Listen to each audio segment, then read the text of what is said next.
The Book of Exodus, Chapter 1.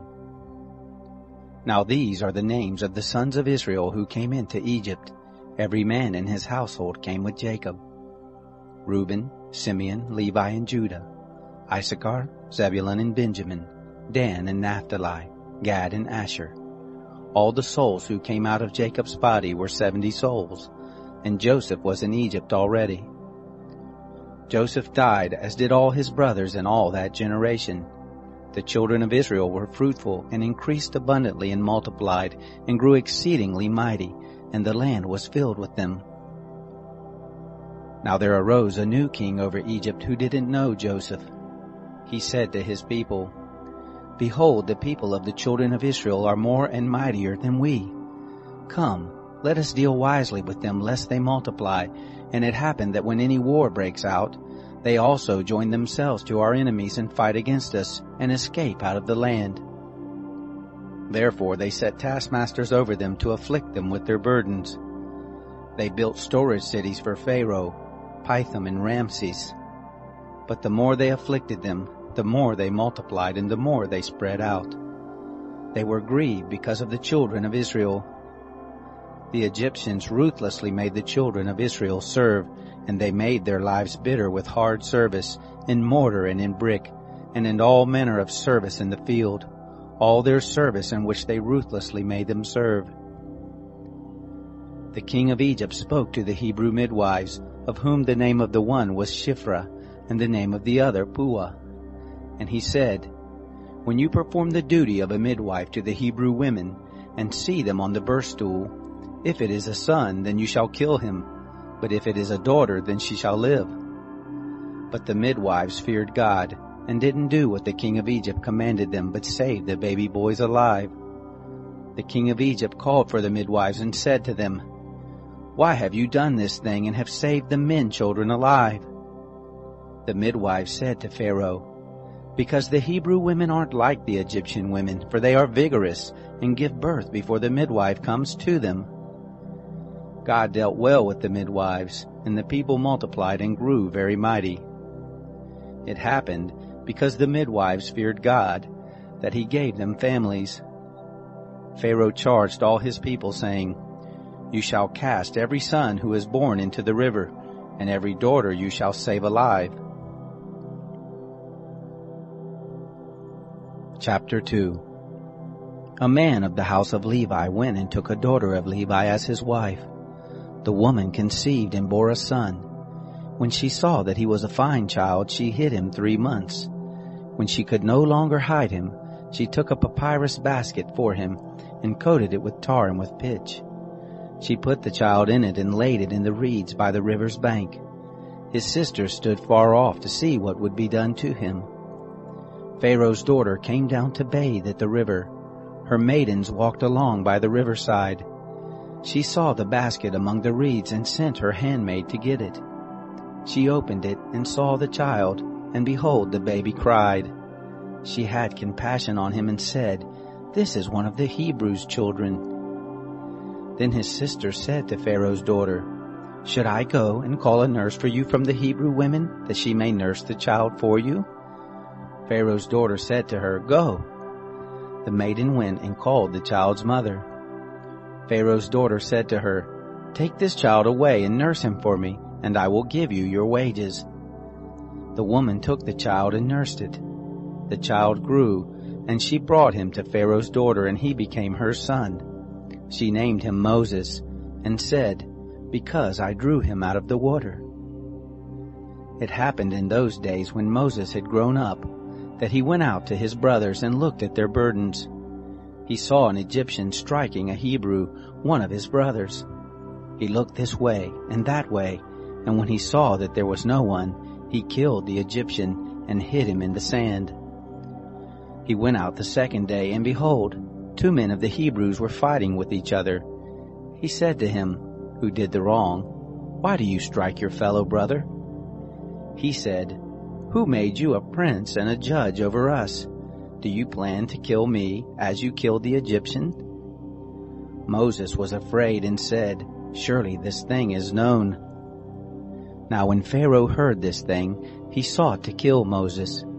But Moses fled from the face of Pharaoh and lived in the land of Midian, and he sat down by a well. Now the priest of Midian had 7 daughters. They came and drew water and filled the troughs to water their father's flock. The shepherds came and drove them away, but Moses stood up and helped them and watered their flock. When they came to Reuel, their father, he said, "How is it that you have returned so early today?" They said, "An Egyptian delivered us out of the hand of the shepherds, and moreover he drew water for us and watered the flock." He said to his daughters, "Where is he? Why is it that you have left the man? Call him that he may eat bread." Moses was content to dwell with the man. He gave Moses Zipporah his daughter. She bore a son, and he named him Gershom, for he said, "I have lived as a foreigner in a foreign land."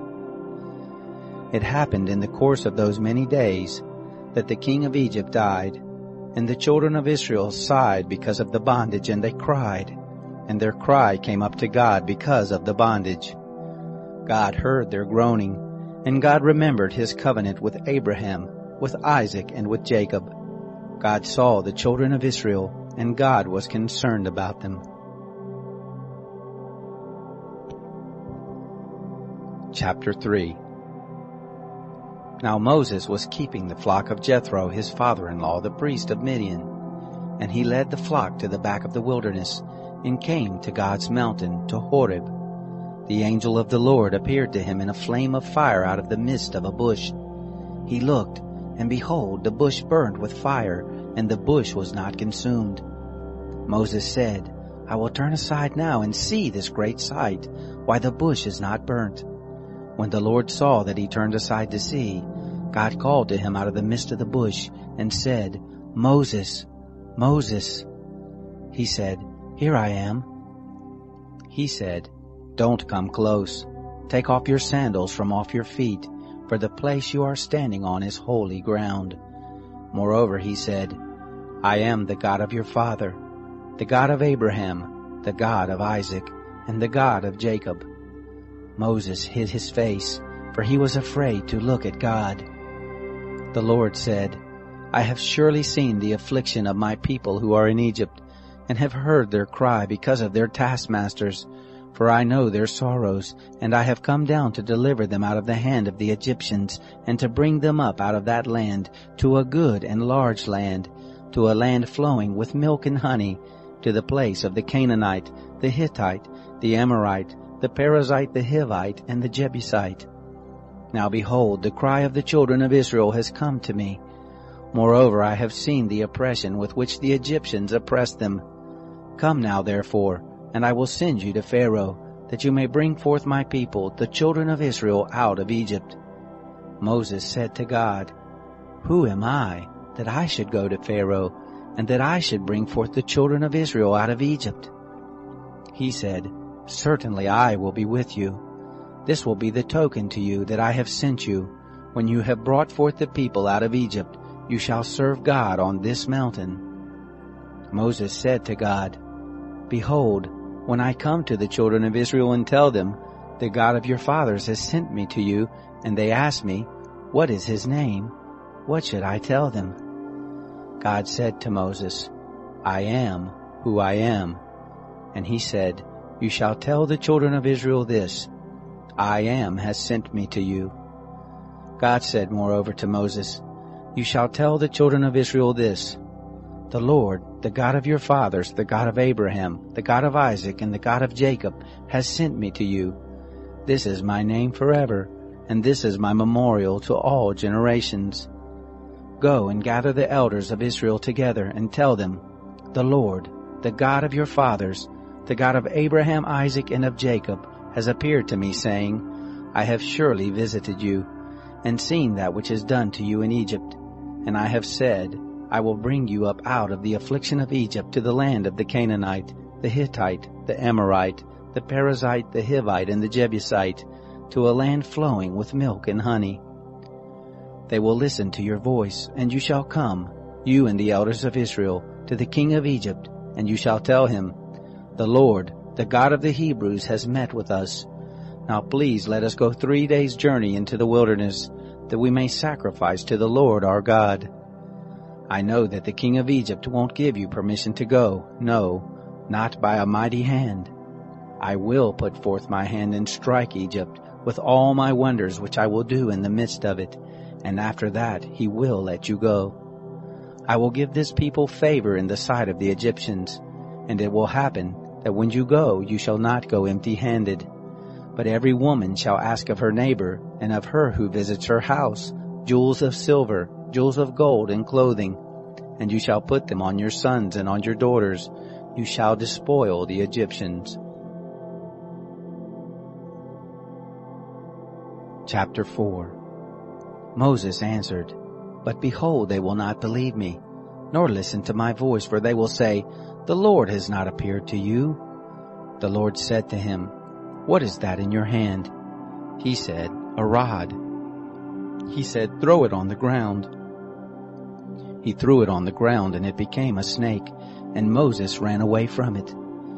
The Lord said to Moses, Put forth your hand and take it by the tail. He put forth his hand and laid hold of it, and it became a rod in his hand. That they may believe that the Lord, the God of their fathers, the God of Abraham, the God of Isaac, and the God of Jacob has appeared to you, the Lord said furthermore to him, Now put your hand inside your cloak. He put his hand inside his cloak, and when he took it out, behold, his hand was leprous, as white as snow. He said, Put your hand inside your cloak again. He put his hand inside his cloak again, and when he took it out of his cloak, behold, it had turned again as his other flesh. It will happen, if they will neither believe you nor listen to the voice of the first sign, that they will believe the voice of the latter sign. It will happen, if they will not believe even those 2 signs, neither listen to your voice, that you shall take water of the river and pour it on the dry land. The water which you take out of the river will become blood on the dry land. Moses said to the Lord, O Lord, I am not eloquent, neither before now, nor since you have spoken to your servant, for I am slow of speech, and of a slow tongue. The Lord said to him, Who made man's mouth? Or who makes one mute, or deaf, or seeing, or blind? Isn't it I, the Lord? Now therefore go, and I will be with your mouth, and teach you what you shall speak. He said, O Lord, please send someone else. The anger of the Lord was kindled against Moses, and he said, What about Aaron your brother, the Levite? I know that he can speak well. Also, behold, he comes forth to meet you. When he sees you, he will be glad in his heart. You shall speak to him and put the words in his mouth. I will be with your mouth and with his mouth, and will teach you what you shall do. He will be your spokesman to the people, and it will happen that he will be to you a mouth, and you will be to him as God. You shall take this rod in your hand with which you shall do the signs. Moses went and returned to Jethro his father-in-law and said to him, Please let me go and return to my brothers who are in Egypt and see whether they are still alive. Jethro said to Moses, Go in peace. The Lord said to Moses in Midian, Go, return into Egypt, for all the men who sought your life are dead. Moses took his wife and his sons, and set them on a donkey, and he returned to the land of Egypt. Moses took God's rod in his hand. The Lord said to Moses, When you go back into Egypt, see that you do before Pharaoh all the wonders which I have put in your hand.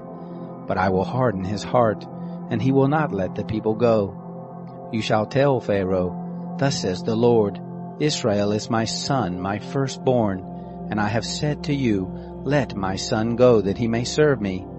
And you have refused to let him go. Behold, I will kill your son, your firstborn. It happened on the way at a lodging place, that the Lord met him and wanted to kill him. Then Zipporah took a flint, and cut off the foreskin of her son, and cast it at his feet, and she said, Surely you are a bridegroom of blood to me. So he let him alone. Then she said, You are a bridegroom of blood, because of the circumcision. The Lord said to Aaron, Go into the wilderness to meet Moses. he went and met him on God's mountain and kissed him. Moses told Aaron all the words of the Lord with which he had sent him, and all the signs with which he had charged him. Moses and Aaron went and gathered together all the elders of the children of Israel. Aaron spoke all the words which the Lord had spoken to Moses, and did the signs in the sight of the people. The people believed, and when they heard that the Lord had visited the children of Israel, and that he had seen their affliction, then they bowed their heads and worshipped. Chapter 5. Afterward, Moses and Aaron came and said to Pharaoh, "This is what the Lord, the God of Israel, says, Let my people go, that they may hold a feast to me in the wilderness." Pharaoh said, "Who is the Lord, that I should listen to his voice to let Israel go? I don't know the Lord, and moreover I will not let Israel go." They said, "The God of the Hebrews has met with us. Please let us go 3 days' journey into the wilderness and sacrifice to the Lord our God, lest he fall on us with pestilence or with the sword." The king of Egypt said to them, "Why do you, Moses and Aaron, take the people from their work? Get back to your burdens." Pharaoh said, "Behold, the people of the land are now many, and you make them rest from their burdens." The same day Pharaoh commanded the taskmasters of the people and their officers, saying, "You shall no longer give the people straw to make brick as before. Let them go and gather straw for themselves. The number of the bricks which they made before you require from them. You shall not diminish anything of it, for they are idle. Therefore they cry, saying, Let us go and sacrifice to our God. Let heavier work be laid on the men, that they may labor therein, and don't let them pay any attention to lying words." The taskmasters of the people went out and their officers, and they spoke to the people, saying, "This is what the Pharaoh says, I will not give you straw. Go yourselves, get straw where you can find it, for nothing of your work shall be diminished." So the people were scattered abroad throughout all the land of Egypt to gather stubble for straw. The taskmasters were urgent, saying, "Fulfill your work quota daily, as when there was straw." The officers of the children of Israel, whom Pharaoh's taskmasters had set over them, were beaten and demanded, "Why haven't you fulfilled your quota both yesterday and today in making brick as before?" Then the officers of the children of Israel came and cried to Pharaoh, saying, "Why do you deal this way with your servants? No straw is given to your servants, and they tell us, 'Make brick.' And behold, your servants are beaten, but the fault is in your own people." But he said, "You are idle, you are idle. Therefore you say, 'Let us go and sacrifice to the Lord.' Go therefore now and work, for no straw shall be given to you, yet shall you deliver the same number of bricks." The officers of the children of Israel saw that they were in trouble, when it was said, "You shall not diminish anything from your daily quota of bricks." They met Moses and Aaron, who stood in the way as they came forth from Pharaoh, and they said to them, "May the Lord look at you and judge, because you have made us a stench to be abhorred in the eyes of Pharaoh and in the eyes of his servants, to put a sword in their hand to kill us." Moses returned to the Lord and said, "Lord, why have you brought trouble on this people? Why is it that you have sent me? For since I came to Pharaoh to speak in your name, he has brought trouble on this people, neither have you delivered your people at all." Chapter 6. The Lord said to Moses, "Now you shall see what I will do to Pharaoh, for by a strong hand he shall let them go, and by a strong hand he shall drive them out of his land." God spoke to Moses and said to him, "I am the Lord, and I appeared to Abraham, to Isaac, and to Jacob as God Almighty, but by my name Yahweh I was not known to them. I have also established my covenant with them, to give them the land of Canaan, the land of their travels in which they lived as aliens. Moreover, I have heard the groaning of the children of Israel, whom the Egyptians keep in bondage, and I have remembered my covenant. Therefore tell the children of Israel, I am the Lord, and I will bring you out from under the burdens of the Egyptians, and I will rid you out of their bondage, and I will redeem you with an outstretched arm and with great judgments. and I will take you to me for a people, and I will be to you a God, and you shall know that I am the Lord your God, who brings you out from under the burdens of the Egyptians.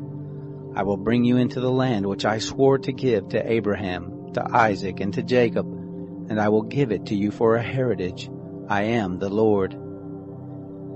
Moses spoke so to the children of Israel, but they didn't listen to Moses for anguish of spirit and for cruel bondage. The Lord spoke to Moses, saying, Go in, speak to Pharaoh, king of Egypt, that he let the children of Israel go out of his land.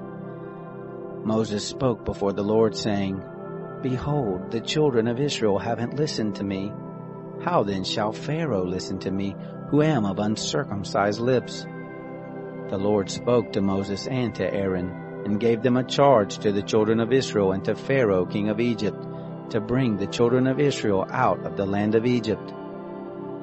These are the heads of their fathers' houses. The sons of Reuben, the firstborn of Israel, Hanok and Palu, Hezron and Carmi. These are the families of Reuben. The sons of Simeon, Jemuel and Jamin, and Ohad and Jachin, and Zohar, and Shaul the son of a Canaanite woman. These are the families of Simeon. These are the names of the sons of Levi according to their generations, Gershon and Kohath and Merari. And the years of the life of Levi were 137 years. The sons of Gershon, Libni and Shimei, according to their families. The sons of Kohath, Amram and Izhar, and Hebron and Uzziel. And the years of the life of Kohath were 133 years.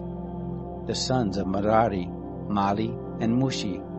These are the families of the Levites according to their generations. Amram took Jochebed his father's sister to himself as wife, and she bore him Aaron and Moses. And the years of the life of Amram were 137 years. The sons of Ishar, Korah and Nepheg and Zikri. The sons of Uzziel, Mishael and Elishphan and Sithri. Aaron took Elisheba, the daughter of Amminadab, the sister of Nahshon, as his wife, and she bore him Nadab and Abihu, Eleazar and Ithamar. The sons of Korah, Asher and Elkanah, and Abiasaph. These are the families of the Korahites. Eleazar, Aaron's son, took one of the daughters of Putiel as his wife, and she bore him Phinehas. These are the heads of the fathers' houses of the Levites according to their families. These are that Aaron and Moses, to whom the Lord said, Bring out the children of Israel from the land of Egypt according to their host. These are those who spoke to Pharaoh, king of Egypt, to bring out the children of Israel from Egypt. These are that Moses and Aaron. It happened on the day when the Lord spoke to Moses in the land of Egypt, that the Lord spoke to Moses, saying, I am the Lord. Speak to Pharaoh, king of Egypt, all that I speak to you. Moses said before the Lord, Behold, I am of uncircumcised lips, and how shall Pharaoh listen to me? Chapter 7. The Lord said to Moses, Behold, I have made you as God to Pharaoh, and Aaron your brother shall be your prophet. You shall speak all that I command you, and Aaron your brother shall speak to Pharaoh, that he let the children of Israel go out of his land. I will harden Pharaoh's heart, and multiply my signs and my wonders in the land of Egypt. But Pharaoh will not listen to you, and I will lay my hand on Egypt, and bring forth my host, my people the children of Israel, out of the land of Egypt by great judgments. The Egyptians shall know that I am the Lord, when I stretch forth my hand on Egypt, and bring out the children of Israel from among them. Moses and Aaron did so, as the Lord commanded them, so they did. Moses was 80 years old, and Aaron 83 years old when they spoke to Pharaoh. The Lord spoke to Moses and to Aaron, saying, When Pharaoh speaks to you, saying, Perform a miracle, then you shall tell Aaron, Take your rod, and cast it down before Pharaoh, that it become a serpent. Moses and Aaron went in to Pharaoh, and they did so, as the Lord had commanded. And Aaron cast down his rod before Pharaoh and before his servants, and it became a serpent. Then Pharaoh also called for the wise men and the sorcerers. They also, the magicians of Egypt, did in like manner with their enchantments. For they cast down every man his rod, and they became serpents. But Aaron's rod swallowed up their rods. Pharaoh's heart was hardened, and he didn't listen to them as the Lord had spoken. The Lord said to Moses, Pharaoh's heart is stubborn. He refuses to let the people go. Go to Pharaoh in the morning. Behold, he goes out to the water, and you shall stand by the river's bank to meet him. And the rod which was turned to a serpent you shall take in your hand. You shall tell him, The Lord, the God of the Hebrews, has sent me to you, saying, Let my people go, that they may serve me in the wilderness. And behold, until now you haven't listened. Thus says the Lord, In this you shall know that I am the Lord. Behold, I will strike with the rod that is in my hand on the waters which are in the river, and they shall be turned to blood. The fish that are in the river shall die, and the river shall become foul, and the Egyptians shall loathe to drink water from the river. The Lord said to Moses, Tell Aaron, Take your rod, and stretch out your hand over the waters of Egypt, over their rivers, over their streams, and over their pools, and over all their ponds of water, that they may become blood. And there shall be blood throughout all the land of Egypt, both in vessels of wood and in vessels of stone. Moses and Aaron did so as the Lord commanded, and he lifted up the rod and struck the waters that were in the river in the sight of Pharaoh and in the sight of his servants. And all the waters that were in the river were turned to blood. The fish that were in the river died, and the river became foul, and the Egyptians couldn't drink water from the river, and the blood was throughout all the land of Egypt. The magicians of Egypt did in like manner with their enchantments, and Pharaoh's heart was hardened, and he didn't listen to them, as the Lord had spoken. Pharaoh turned and went into his house, neither did he lay even this to heart. All the Egyptians dug round about the river for water to drink, for they couldn't drink of the water of the river. 7 days were fulfilled after the Lord had struck the river. Chapter 8. The Lord spoke to Moses, Go into Pharaoh and tell him, This is what the Lord says, Let my people go, that they may serve me.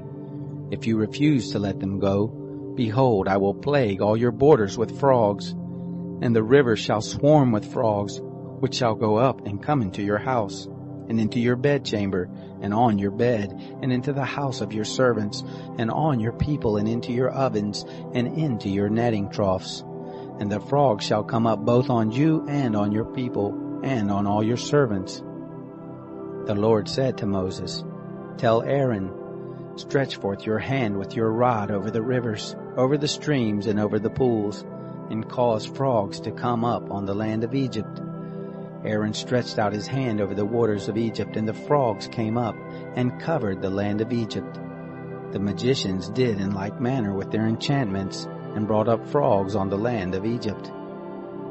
Then Pharaoh called for Moses and Aaron and said, Entreat the Lord that he take away the frogs from me and from my people, and I will let the people go, that they may sacrifice to the Lord.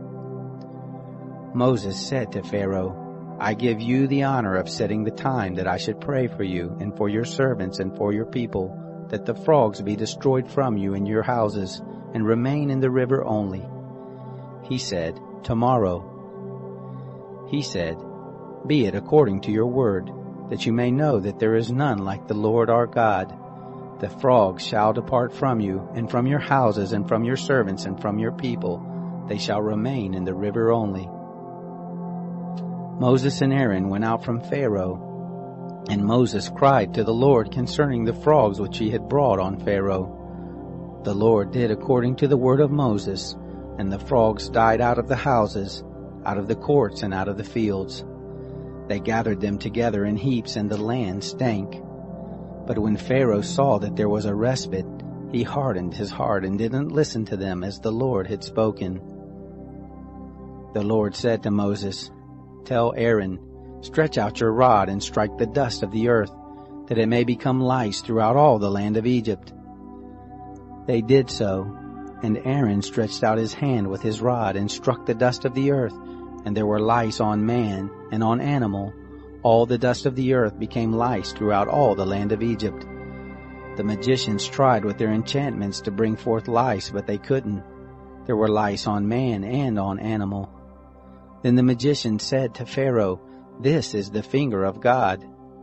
And Pharaoh's heart was hardened, and he didn't listen to them as the Lord had spoken. The Lord said to Moses, "Rise up early in the morning and stand before Pharaoh.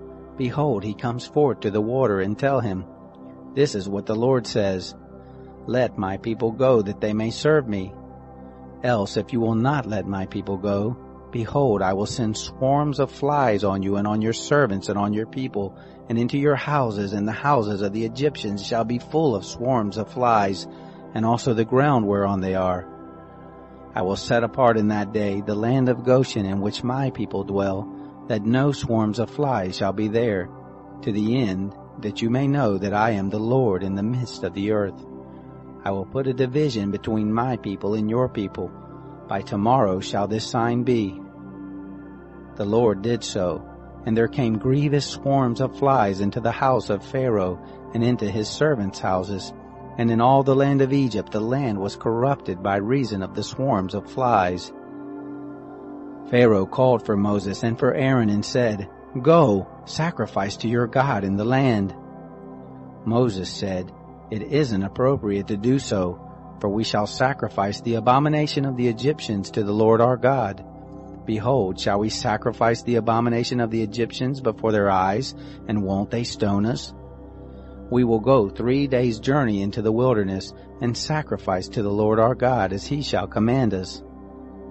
Pharaoh said, 'I will let you go, that you may sacrifice to the Lord your God in the wilderness, only you shall not go very far away. Pray for me.' Moses said, 'Behold, I go out from you, and I will pray to the Lord that the swarms of flies may depart from Pharaoh, from his servants, and from his people tomorrow.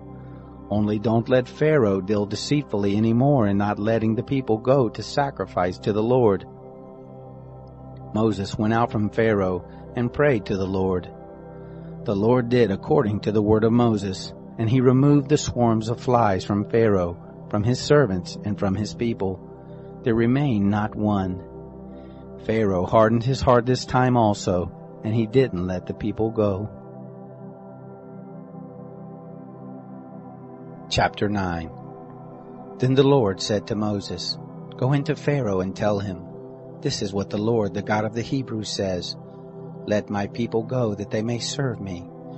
For if you refuse to let them go and hold them still, behold, the hand of the Lord is on your cattle which are in the field, on the horses, on the donkeys, and on the camels, on the herds and on the flocks, with a very grievous pestilence. The Lord will make a distinction between the cattle of Israel and the cattle of Egypt, and there shall nothing die of all that belongs to the children of Israel. The Lord appointed a set time, saying, Tomorrow the Lord shall do this thing in the land. The Lord did that thing on the next day, and all the cattle of Egypt died, but of the cattle of the children of Israel not one died. Pharaoh sent, and behold, there was not so much as one of the cattle of the Israelites dead. But the heart of Pharaoh was stubborn, and he didn't let the people go. The Lord said to Moses and to Aaron, Take to you handfuls of ashes of the furnace, and let Moses sprinkle it toward the sky in the sight of Pharaoh. It shall become small dust over all the land of Egypt, and shall be a boil breaking forth with boils on man and on animal throughout all the land of Egypt. They took ashes of the furnace, and stood before Pharaoh. And Moses sprinkled it up toward the sky, and it became a boil breaking forth with boils on man and on animal.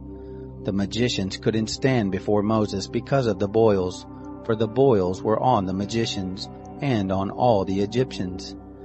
The Lord hardened the heart of Pharaoh, and he didn't listen to them, as the Lord had spoken to Moses. The Lord said to Moses, Rise up early in the morning, and stand before Pharaoh, and tell him, This is what the Lord, the God of the Hebrews, says, Let my people go, that they may serve me. For this time I will send all my plagues against your heart, against your officials, and against your people, that you may know that there is none like me in all the earth. For now I would have put forth my hand and struck you and your people with pestilence, and you would have been cut off from the earth. But indeed for this cause I have made you stand, to show you my power, and that my name may be declared throughout all the earth, as you still exalt yourself against my people, that you won't let them go. Behold, tomorrow about this time I will cause it to rain a very grievous hail, such as has not been in Egypt since the day it was founded even until now. Now therefore command that all of your cattle and all that you have in the field be brought into shelter. Every man and animal that is found in the field and isn't brought home, the hail shall come down on them, and they shall die.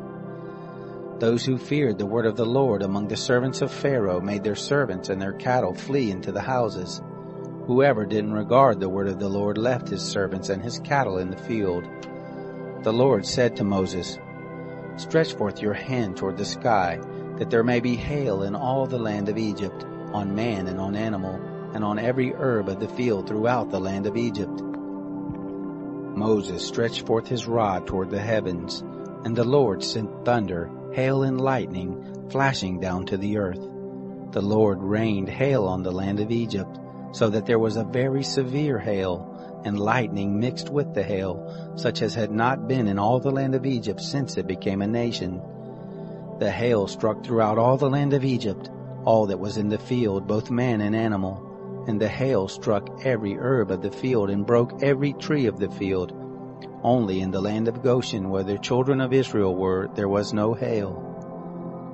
Pharaoh sent and called for Moses and Aaron, and said to them, I have sinned this time. The Lord is righteous, and I and my people are wicked. Pray to the Lord, for there has been enough of mighty thunderings and hail. I will let you go, and you shall stay no longer. Moses said to him, As soon as I have gone out of the city, I will spread abroad my hands to the Lord. The thunder shall cease, neither shall there be any more hail, that you may know that the earth is the Lord's. But as for you and your servants, I know that you don't yet fear the Lord God. The flax and the barley were struck, for the barley was in the ear and the flax was in bloom. But the wheat and the spelt were not struck, for they had not grown up. Moses went out of the city from Pharaoh and spread abroad his hands to the Lord. And the thunders and hail ceased, and the rain was not poured out on the earth. When Pharaoh saw that the rain and the hail and the thunders were ceased, he sinned yet more and hardened his heart, he and his servants. The heart of Pharaoh was hardened, and he didn't let the children of Israel go, just as the Lord had spoken through Moses. Chapter 10. The Lord said to Moses, Go into Pharaoh, for I have hardened his heart and the heart of his servants, that I may show these my signs in the midst of them, and that you may tell in the hearing of your son and of your son's son what things I have done to Egypt, and my signs which I have done among them, that you may know that I am the Lord. Moses and Aaron went into Pharaoh and said to him, This is what the Lord, the God of the Hebrews, says. How long will you refuse to humble yourself before me? Let my people go, that they may serve me. Or else, if you refuse to let my people go, behold, tomorrow I will bring locusts into your country, and they shall cover the surface of the earth, so that one won't be able to see the earth. They shall eat the residue of that which has escaped, which remains to you from the hail, and shall eat every tree which grows for you out of the field. Your houses shall be filled, and the houses of all your servants, and the houses of all the Egyptians, as neither your fathers nor your fathers' fathers have seen since the day that they were on the earth to this day. He turned and went out from Pharaoh. Pharaoh's servants said to him, How long will this man be a snare to us? Let the men go, that they may serve the Lord their God. Don't you yet know that Egypt is destroyed? Moses and Aaron were brought back again to Pharaoh, and he said to them, Go and serve the Lord your God. But who are those who will go? Moses said, We will go with our young and with our old, with our sons and with our daughters, with our flocks and with our herds will we go, for we must hold a feast to the Lord. He said to them, The Lord be with you if I will let you go with your little ones. See, evil is clearly before your faces. Not so. Go now, you who are men, and serve the Lord, for that is what you desire." They were driven out from Pharaoh's presence. The Lord said to Moses, "Stretch out your hand over the land of Egypt for the locust, that they may come upon the land of Egypt and eat every herb of the field, even all that the hail has left." Moses stretched forth his rod over the land of Egypt, and the Lord brought an east wind on the land all that day and all that night, and when it was morning, the east wind brought the locust. The locust went up over all the land of Egypt and rested in all the borders of Egypt. They were very grievous. Before them there was no such locust as they, neither after them shall be such. For they covered the surface of the whole earth, so that the land was darkened. And they ate every herb of the land, and all the fruit of the trees which the hail had left. There remained nothing green, either tree or herb of the field, throughout all the land of Egypt. Then Pharaoh called for Moses and Aaron in haste, and he said, "I have sinned against the Lord your God, and against you. Now therefore please forgive my sin again, and pray to the Lord your God that he may also take away from me this death." He went out from Pharaoh and prayed to the Lord. The Lord turned an exceeding strong west wind, which took up the locust, and drove them into the Red Sea. There remained not one locust in all the borders of Egypt.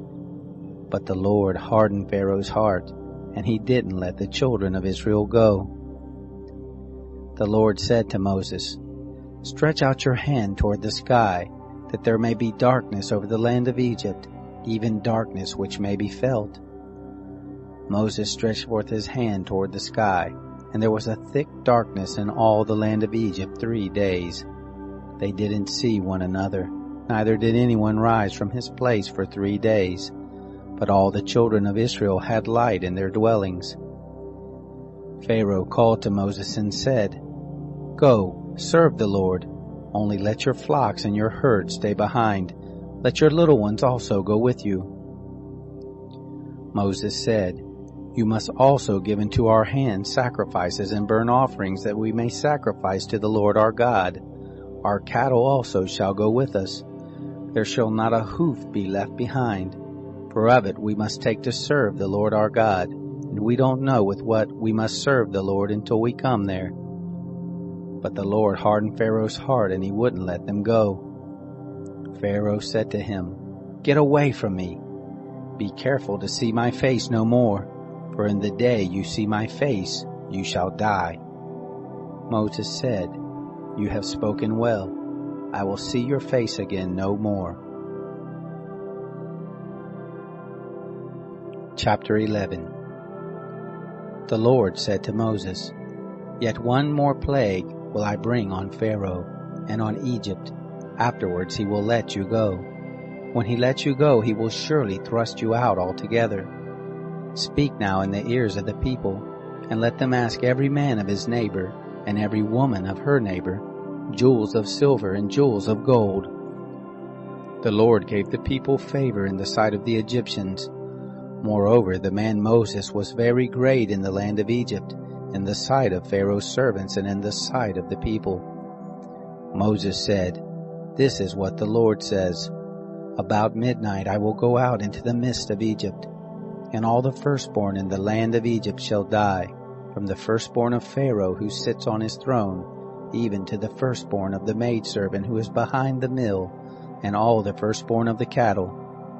There shall be a great cry throughout all the land of Egypt, such as there has not been nor shall be any more.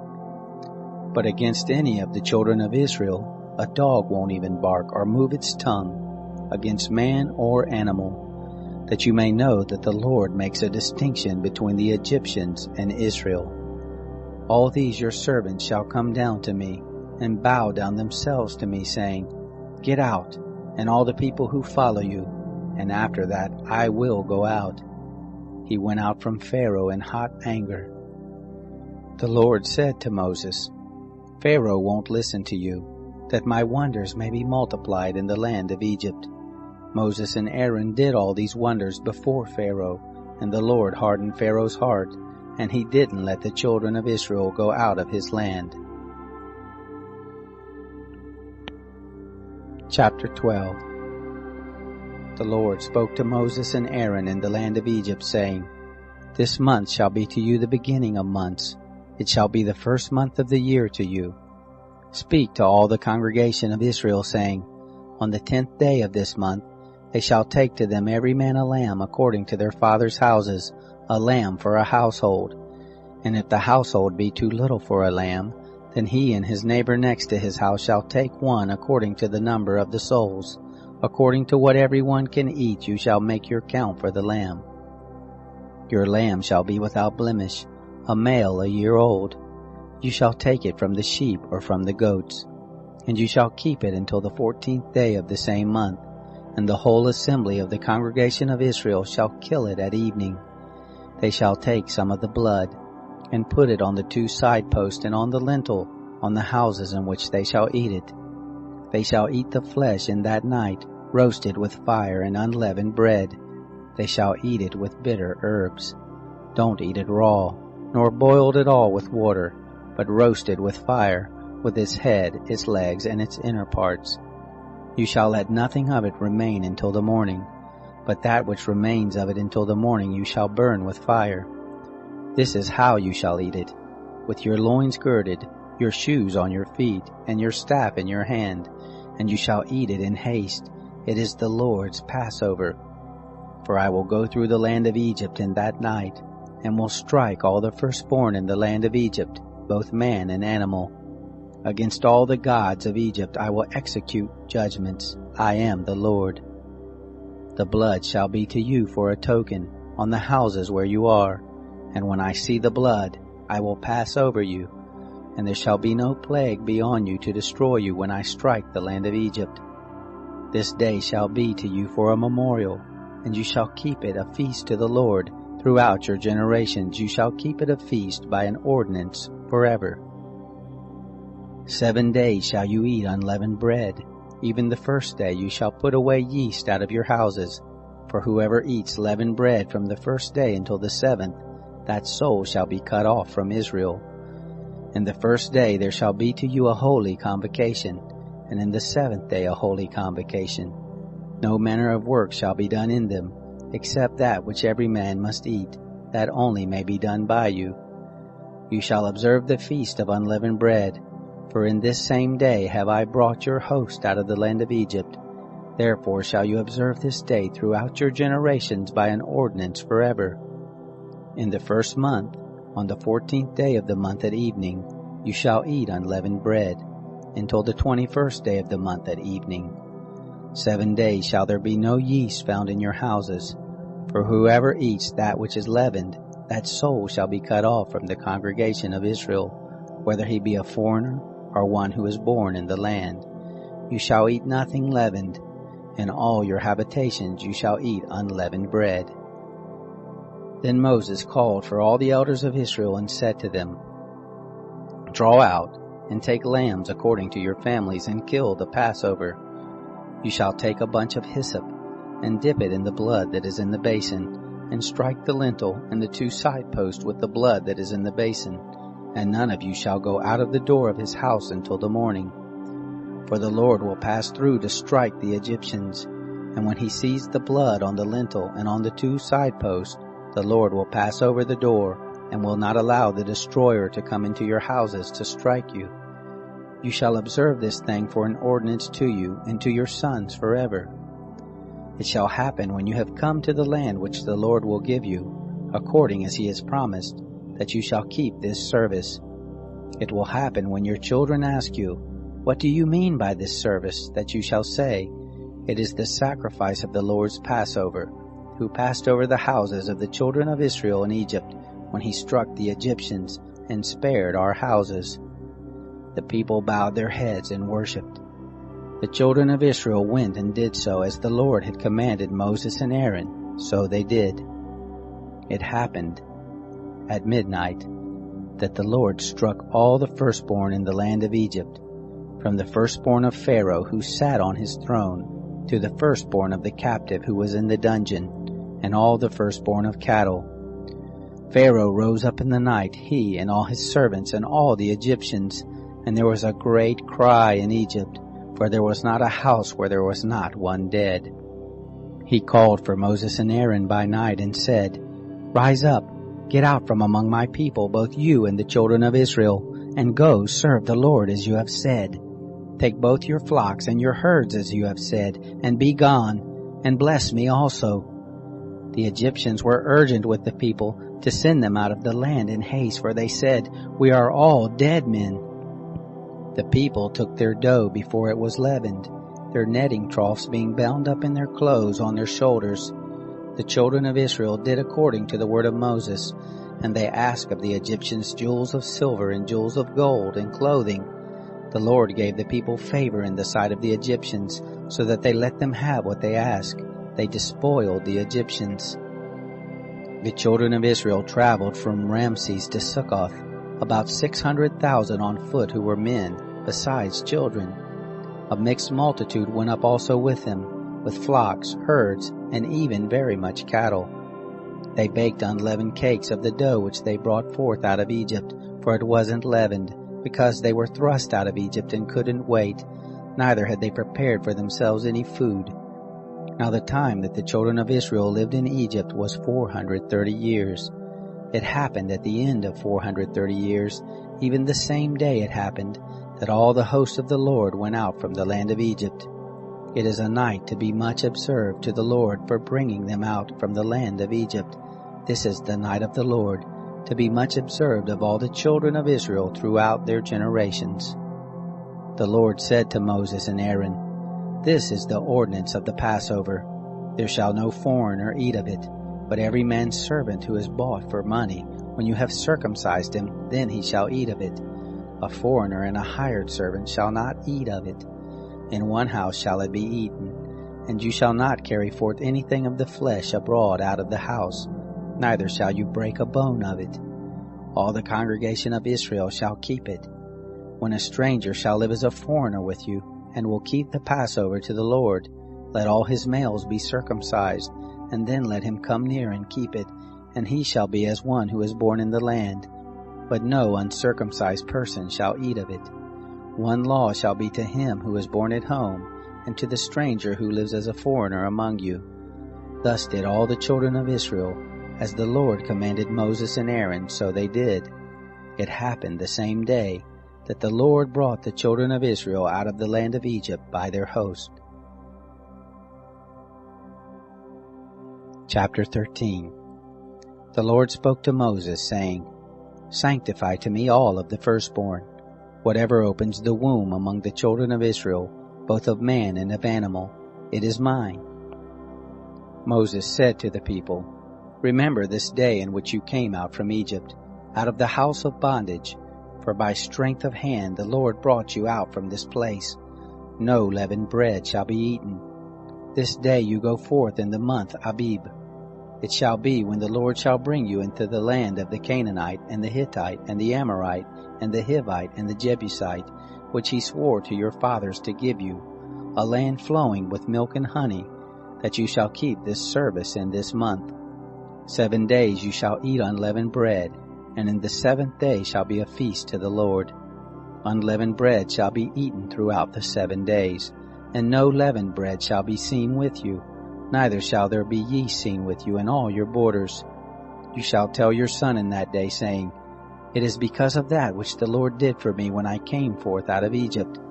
It shall be for a sign to you on your hand, and for a memorial between your eyes, that the law of the Lord may be in your mouth. For with a strong hand the Lord has brought you out of Egypt. You shall therefore keep this ordinance in its season from year to year. It shall be, when the Lord shall bring you into the land of the Canaanite, as he swore to you and to your fathers, and shall give it to you, that you shall set apart to the Lord all that opens the womb, and every firstborn which you have that comes from an animal, the male shall be the Lord's. Every firstborn of a donkey you shall redeem with a lamb, and if you will not redeem it, then you shall break its neck. And you shall redeem all the firstborn of man among your sons. It shall be, when your son asks you in time to come, saying, What is this?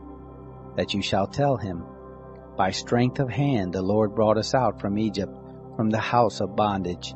And it happened, when Pharaoh would hardly let us go, that the Lord killed all the firstborn in the land of Egypt, both the firstborn of man and the firstborn of animal. Therefore I sacrifice to the Lord all that opens the womb, being males, but all the firstborn of my sons I redeem. It shall be for a sign on your hand, and for symbols between your eyes, for by strength of hand the Lord brought us forth out of Egypt. It happened, when Pharaoh had let the people go, that God didn't lead them by the way of the land of the Philistines, although that was near, for God said, lest perhaps the people change their minds when they see war, and they return to Egypt. But God led the people around by the way of the wilderness by the Red Sea, and the children of Israel went up armed out of the land of Egypt. Moses took the bones of Joseph with him, for he had made the children of Israel swear, saying, God will surely visit you, and you shall carry up my bones away from here with you. They took their journey from Succoth, and encamped in Etham, in the edge of the wilderness. The Lord went before them by day in a pillar of cloud, to lead them on their way, and by night in a pillar of fire, to give them light, that they might go by day and by night. The pillar of cloud by day, and the pillar of fire by night, didn't depart from before the people. Chapter 14. The Lord spoke to Moses, saying, Speak to the children of Israel, that they turn back and encamp before Pihahiroth, between Migdol and the sea, before Baal-Zephon. You shall encamp opposite it by the sea. Pharaoh will say of the children of Israel, They are entangled in the land. The wilderness has shut them in. I will harden Pharaoh's heart, and he will follow after them. And I will get honor over Pharaoh and over all his host, and the Egyptians shall know that I am the Lord. They did so. It was told the king of Egypt that the people had fled, and the heart of Pharaoh and of his servants was changed towards the people, and they said, What is this we have done, that we have let Israel go from serving us? He made ready his chariot and took his army with him, and he took 600 chosen chariots, and all the chariots of Egypt, and captains over all of them. The Lord hardened the heart of Pharaoh, king of Egypt, and he pursued after the children of Israel, for the children of Israel went out with a high hand. The Egyptians pursued after them, all the horses and chariots of Pharaoh, his horsemen and his army, and overtook them encamping by the sea, beside Pihahiroth, before Baal-Zephon. When Pharaoh drew near, the children of Israel lifted up their eyes, and behold, the Egyptians were marching after them, and they were very afraid. The children of Israel cried out to the Lord. They said to Moses, Because there were no graves in Egypt, have you taken us away to die in the wilderness? Why have you treated us this way to bring us forth out of Egypt? Isn't this the word we spoke to you in Egypt, saying, Leave us alone, that we may serve the Egyptians? For it were better for us to serve the Egyptians than that we should die in the wilderness. Moses said to the people, Don't be afraid. Stand still and see the salvation of the Lord, which he will work for you today. For the Egyptians whom you have seen today, you shall never see them again. The Lord will fight for you, and you shall be still. The Lord said to Moses, Why do you cry to me? Speak to the children of Israel that they go forward. Lift up your rod and stretch out your hand over the sea and divide it.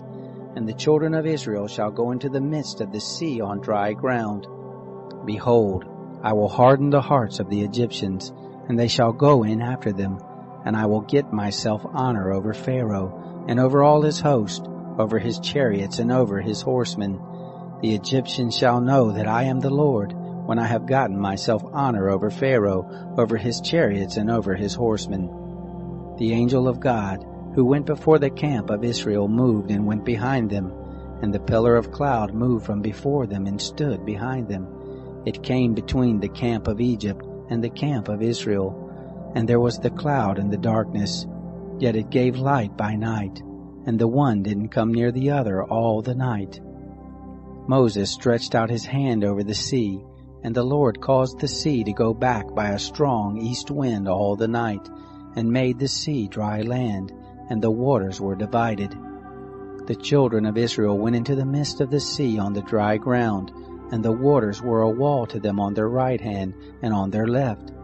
The Egyptians pursued, and went in after them into the midst of the sea, all of Pharaoh's horses, his chariots, and his horsemen. It happened in the morning watch that the Lord looked out on the host of the Egyptians through the pillar of fire and of cloud, and confused the Egyptian army. He took off their chariot wheels, and they drove them heavily, so that the Egyptians said, "Let's flee from the face of Israel, for the Lord fights for them against the Egyptians." The Lord said to Moses, "Stretch out your hand over the sea, that the waters may come again on the Egyptians, on their chariots and on their horsemen." Moses stretched out his hand over the sea, and the sea returned it to its strength when the morning appeared, and the Egyptians fled against it. The Lord overthrew the Egyptians in the midst of the sea. The waters returned and covered the chariots and the horsemen, even all Pharaoh's army that went in after them into the sea. There remained not so much as one of them. But the children of Israel walked on dry land in the midst of the sea, and the waters were a wall to them on their right hand and on their left. Thus the Lord saved Israel that day out of the hand of the Egyptians, and Israel saw the Egyptians dead on the seashore. Israel saw the great work which the Lord did to the Egyptians, and all the people feared the Lord, and they believed in the Lord and in his servant Moses. Chapter 15. Then Moses and the children of Israel sang this song to the Lord and said, "I will sing to the Lord, for he has triumphed gloriously. The horse and his rider he has thrown into the sea. The Lord is my strength and song. He has become my salvation. This is my God, and I will praise him, my father's God, and I will exalt him. The Lord is a man of war. The Lord is his name. Pharaoh's chariots and his host has he cast into the sea. His chosen captains are sunk in the Red Sea. The deeps cover them. They went down into the depths like a stone. Your right hand, Lord, is glorious in power.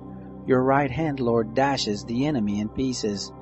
In the greatness of your excellency, you overthrow those who rise up against you.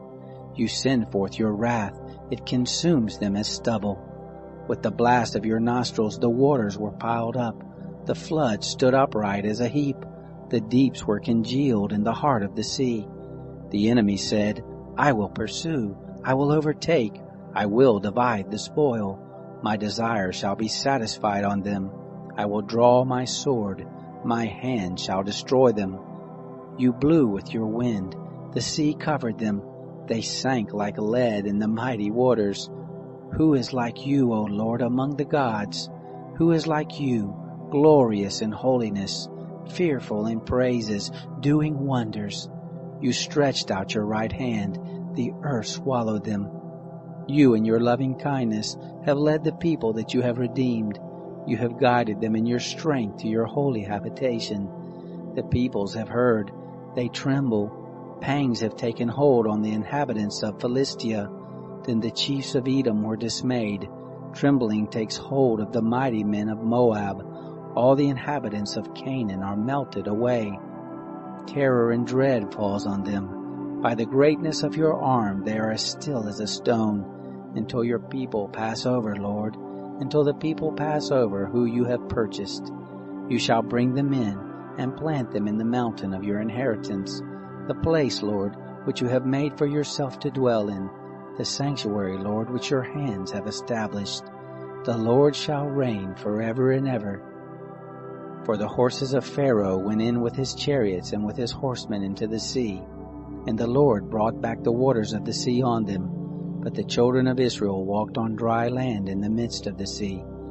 Miriam the prophetess, the sister of Aaron, took a tambourine in her hand, and all the women went out after her with tambourines and with dances. Miriam answered them, Sing to the Lord, for he has triumphed gloriously. The horse and his rider he has thrown into the sea. Moses led Israel onward from the Red Sea, and they went out into the wilderness of Shur. And they went 3 days in the wilderness and found no water. When they came to Marah, they couldn't drink from the waters of Marah, for they were bitter. Therefore the name of it was called Marah. The people murmured against Moses, saying, "What shall we drink?" Then he cried to the Lord. The Lord showed him a tree, and he threw it into the waters, and the waters were made sweet.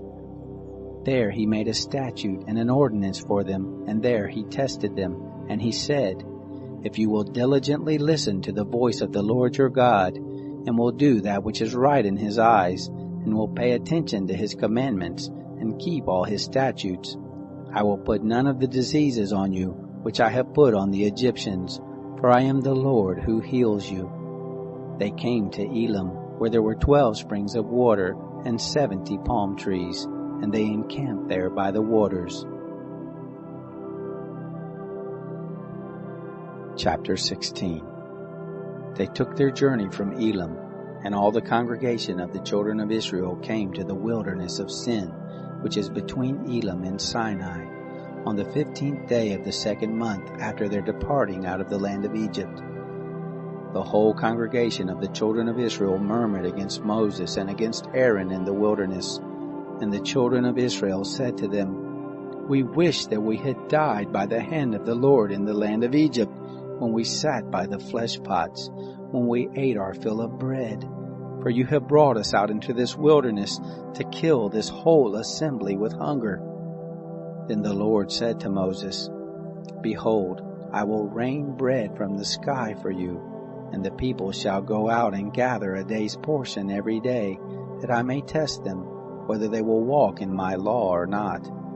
It shall come to pass on the 6th day, that they shall prepare that which they bring in, and it shall be twice as much as they gather daily."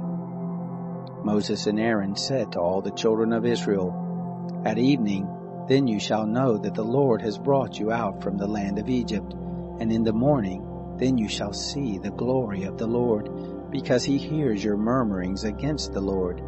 Who are we that you murmur against us?" Moses said, "Now the Lord shall give you meat to eat in the evening, and in the morning bread to satisfy you, because the Lord hears your murmurings which you murmur against him. And who are we? Your murmurings are not against us, but against the Lord." Moses said to Aaron, "Tell all the congregation of the children of Israel, come near before the Lord, for he has heard your murmurings." It happened, as Aaron spoke to the whole congregation of the children of Israel, that they looked toward the wilderness, and behold, the glory of the Lord appeared in the cloud. The Lord spoke to Moses, saying, "I have heard the murmurings of the children of Israel. Speak to them, saying, At evening you shall eat meat, and in the morning you shall be filled with bread, and you shall know that I am the Lord your God." It happened at evening that quail came up and covered the camp, and in the morning the dew lay around the camp. When the dew that lay had gone, behold, on the surface of the wilderness was a small round thing, small as the hoarfrost on the ground. When the children of Israel saw it, they said one to another, "What is it?" For they didn't know what it was. Moses said to them, "It is the bread which the Lord has given you to eat. This is the thing which the Lord has commanded. Gather of it every one according to his eating, an omer a head, according to the number of your persons shall you take it, every man for those who are in his tent." The children of Israel did so, and gathered some more, some less. When they had measured it with an omer, he who gathered much had nothing over, and he who gathered little had no lack. They gathered every man according to his eating. Moses said to them, "Let no one leave of it until the morning." Notwithstanding, they didn't listen to Moses, but some of them left of it until the morning, and it bred worms and became foul, and Moses was angry with them. They gathered it morning by morning, every one according to his eating. When the sun grew hot, it melted. It happened that on the 6th day they gathered twice as much bread, 2 omers for each one, and all the rulers of the congregation came and told Moses. He said to them, "This is that which the Lord has spoken. Tomorrow is a solemn rest, a holy Sabbath to the Lord. Bake that which you want to bake, and boil that which you want to boil, and all that remains over lay up for yourselves to be kept until the morning. They laid it up until the morning as Moses asked, and it didn't become foul, neither was there any worm in it. Moses said, Eat that today, for today is a Sabbath to the Lord. Today you shall not find it in the field. 6 days you shall gather it, but on the 7th day is the Sabbath. In it there shall be none. It happened on the 7th day that some of the people went out to gather, and they found none. The Lord said to Moses, How long do you refuse to keep my commandments and my laws? Behold, because the Lord has given you the Sabbath, therefore he gives you on the 6th day the bread of 2 days. Everyone stay in his place. Let no one go out of his place on the 7th day. So the people rested on the 7th day. The house of Israel called the name of it manna, and it was like coriander seed, white, and its taste was like wafers with honey. Moses said, This is the thing which the Lord has commanded. Let an omer full of it be kept throughout your generations, that they may see the bread with which I fed you in the wilderness when I brought you forth from the land of Egypt. Moses said to Aaron, Take a pot and put an omer full of manna in it, and lay it up before the Lord to be kept throughout your generations. As the Lord commanded Moses, so Aaron laid it up before the testimony to be kept. The children of Israel ate the manna 40 years until they came to an inhabited land. They ate the manna until they came to the borders of the land of Canaan. Now an omer is the 10th part of an ephah. Chapter 17. All the congregation of the children of Israel traveled from the wilderness of Sin by their journeys according to the Lord's commandment, and encamped in Rephidim. But there was no water for the people to drink. Therefore the people quarreled with Moses and said, Give us water to drink. Moses said to them, Why do you quarrel with me? Why do you test the Lord? The people were thirsty for water there, and the people murmured against Moses and said, Why have you brought us up out of Egypt to kill us, our children and our livestock with thirst? Moses cried to the Lord, saying, What shall I do with these people? They are almost ready to stone me. The Lord said to Moses, Walk on before the people, and take the elders of Israel with you, and take the rod in your hand with which you struck the Nile, and go. Behold, I will stand before you there on the rock in Horeb. You shall strike the rock, and water will come out of it, that the people may drink.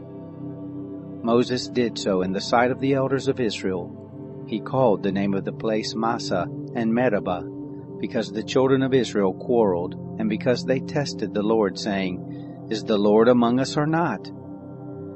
Then Amalek came and fought with Israel in Rephidim.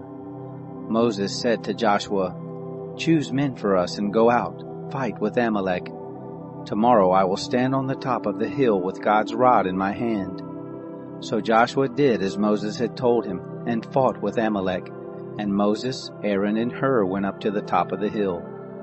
It happened, when Moses held up his hand, that Israel prevailed, and when he let down his hand, Amalek prevailed. But Moses' hands were heavy, and they took a stone and put it under him, and he sat on it. Aaron and Hur held up his hands, the one on the one side, and the other on the other side. His hands were steady until sunset. Joshua defeated Amalek and his people with the edge of the sword. The Lord said to Moses, Write this for a memorial in a book, and rehearse it in the ears of Joshua, that I will utterly blot out the memory of Amalek from under the sky. Moses built an altar, and called the name of it the Lord our banner. He said, The Lord has sworn, the Lord will have war with Amalek from generation to generation. Chapter 18. Now Jethro, the priest of Midian, Moses' father-in-law, heard of all that God had done for Moses and for Israel his people, how that the Lord had brought Israel out of Egypt. Jethro, Moses' father-in-law, received Zipporah, Moses' wife, after he had sent her away, and her 2 sons. The name of one son was Gershom, for Moses said, I have lived as a foreigner in a foreign land. The name of the other was Eleazar, for he said, My father's God was my help, and delivered me from Pharaoh's sword. Jethro, Moses' father-in-law, came with his sons and his wife to Moses into the wilderness where he was encamped at the mountain of God. He said to Moses, I, your father-in-law Jethro, have come to you with your wife and her 2 sons with her. Moses went out to meet his father-in-law and bowed and kissed him. They asked each other of their welfare, and they came into the tent. Moses told his father-in-law all that the Lord had done to Pharaoh and to the Egyptians for Israel's sake, all the hardships that had come on them on the way, and how the Lord delivered them. Jethro rejoiced for all the goodness which the Lord had done to Israel, and that he had delivered them out of the hand of the Egyptians. Jethro said, Blessed be the Lord, who has delivered you out of the hand of the Egyptians, and out of the hand of Pharaoh, who has delivered the people from under the hand of the Egyptians. Now I know that the Lord is greater than all gods, because of the thing in which they dealt arrogantly against them. Jethro, Moses' father-in-law, took a burnt offering and sacrifices for God. Aaron came with all of the elders of Israel to eat bread with Moses' father-in-law before God. It happened on the next day that Moses sat to judge the people, and the people stood around Moses from the morning to the evening. When Moses' father-in-law saw all that he did to the people, he said, What is this thing that you do for the people? Why do you sit alone, and all the people stand around you from morning to evening? Moses said to his father-in-law, Because the people come to me to inquire of God. When they have a matter, they come to me, and I judge between a man and his neighbor, and I make them know the statutes of God and his laws. Moses' father-in-law said to him, The thing that you do is not good. You will surely wear away both you and this people that is with you, for the thing is too heavy for you. You are not able to perform it yourself alone. Listen now to my voice. I will give you counsel, and God be with you. You represent the people before God, and bring the causes to God. You shall teach them the statutes and the laws, and shall show them the way in which they must walk, and the work that they must do. Moreover, you shall provide out of all the people able men, such as fear God, men of truth, hating unjust gain, and place such over them to be rulers of thousands, rulers of hundreds, rulers of 50s, and rulers of 10s. Let them judge the people at all times. It shall be that every great matter they shall bring to you, but every small matter they shall judge themselves. So shall it be easier for you, and they shall share the load with you. If you will do this thing, and God commands you so, then you will be able to endure, and all of these people also will go to their place in peace. So Moses listened to the voice of his father-in-law and did all that he had said. Moses chose able men out of all Israel, and made them heads over the people, rulers of thousands, rulers of hundreds, rulers of 50s, and rulers of 10s. They judged the people at all times. They brought the hard cases to Moses.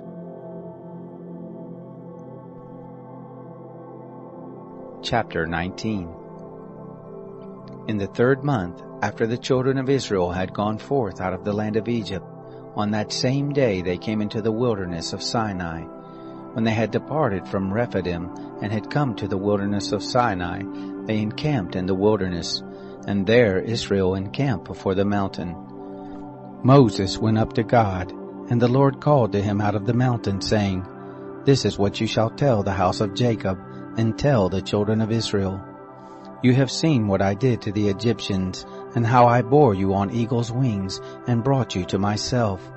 Now therefore, if you will indeed obey my voice and keep my covenant, then you shall be my own possession from among all peoples, for all the earth is mine. And you shall be to me a kingdom of priests, and a holy nation. These are the words which you shall speak to the children of Israel. Moses came and called for the elders of the people, and set before them all these words which the Lord commanded him. All the people answered together and said, All that the Lord has spoken we will do. Moses reported the words of the people to the Lord. The Lord said to Moses, Behold, I come to you in a thick cloud, that the people may hear when I speak with you, and may also believe you forever. Moses told the words of the people to the Lord. The Lord said to Moses, Go to the people and sanctify them today and tomorrow, and let them wash their garments, and be ready against the third day. For on the third day the Lord will come down in the sight of all the people on Mount Sinai. You shall set bounds to the people round about, saying, Be careful that you don't go up onto the mountain, or touch its border. Whoever touches the mountain shall surely be put to death. No hand shall touch him, but he shall surely be stoned, or shot through. Whether it is animal or man, he shall not live. When the trumpet sounds long, they shall come up to the mountain. Moses went down from the mountain to the people, and sanctified the people, and they washed their clothes. He said to the people, Be ready by the third day. Don't have sexual relations with a woman. It happened on the third day, when it was morning, that there were thunders and lightnings, and a thick cloud on the mountain, and the sound of an exceedingly loud trumpet, and all the people who were in the camp trembled. Moses led the people out of the camp to meet God, and they stood at the lower part of the mountain. Mount Sinai, the whole of it smoked, because the Lord descended on it in fire, and its smoke ascended like the smoke of a furnace, and the whole mountain quaked greatly. When the sound of the trumpet grew louder and louder, Moses spoke, and God answered him by a voice. The Lord came down on Mount Sinai to the top of the mountain. The Lord called Moses to the top of the mountain, and Moses went up. The Lord said to Moses, Go down, charge the people, lest they break through to the Lord to look, and many of them perish. Let the priests also who come near to the Lord sanctify themselves, lest the Lord break forth on them. Moses said to the Lord, The people can't come up to Mount Sinai, for you charged us, saying, Set bounds around the mountain and sanctify it. The Lord said to him, Go down, and you shall bring Aaron up with you, but don't let the priest and the people break through to come up to the Lord, lest he break forth on them. So Moses went down to the people and told them. Chapter 20. God spoke all these words, saying, I am the Lord your God, who brought you out of the land of Egypt, out of the house of bondage. You shall have no other gods before me. You shall not make for yourselves an idol, nor any image of anything that is in the heavens above, or that is in the earth beneath, or that is in the water under the earth. You shall not bow yourself down to them, nor serve them, for I, the Lord your God, am a jealous God, visiting the iniquity of the fathers on the children, on the third and on the fourth generation of those who hate me, and showing loving kindness to thousands of those who love me and keep my commandments. You shall not take the name of the Lord your God in vain, for the Lord will not hold him guiltless who takes his name in vain. Remember the Sabbath day to keep it holy. You shall labor 6 days and do all your work, but the seventh day is a Sabbath to the Lord your God. You shall not do any work in it, you, nor your son, nor your daughter, your manservant, nor your maidservant, nor your cattle, nor your stranger who is within your gates. For in 6 days the Lord made heaven and earth, the sea, and all that is in them, and rested the seventh day. Therefore the Lord blessed the Sabbath day and made it holy. Honor your father and your mother, that your days may be long in the land which the Lord your God gives you. You shall not murder.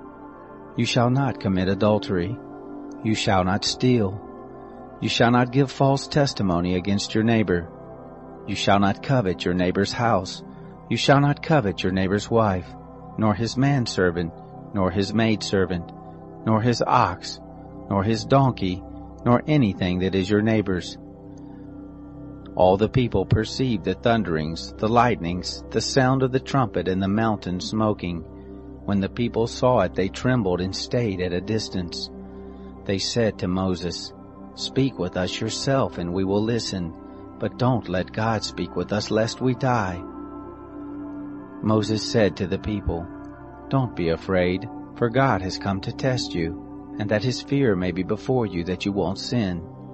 The people stayed at a distance, and Moses drew near to the thick darkness where God was. The Lord said to Moses, "This is what you shall tell the children of Israel. You yourselves have seen that I have talked with you from heaven. You shall most certainly not make alongside of me gods of silver or gods of gold for yourselves. You shall make an altar of earth for me, and shall sacrifice on it your burnt offerings and your peace offerings, your sheep and your oxen. In every place where I record my name I will come to you, and I will bless you.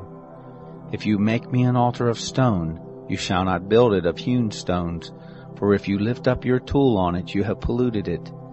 Neither shall you go up by steps to my altar, that your nakedness may not be exposed to it." Chapter 21. Now these are the ordinances which you shall set before them. If you buy a Hebrew servant, he shall serve 6 years, and in the 7th he shall go out free without paying anything. If he comes in by himself, he shall go out by himself. If he is married, then his wife shall go out with him. If his master gives him a wife, and she bears him sons or daughters, the wife and her children shall be her master's, and he shall go out by himself.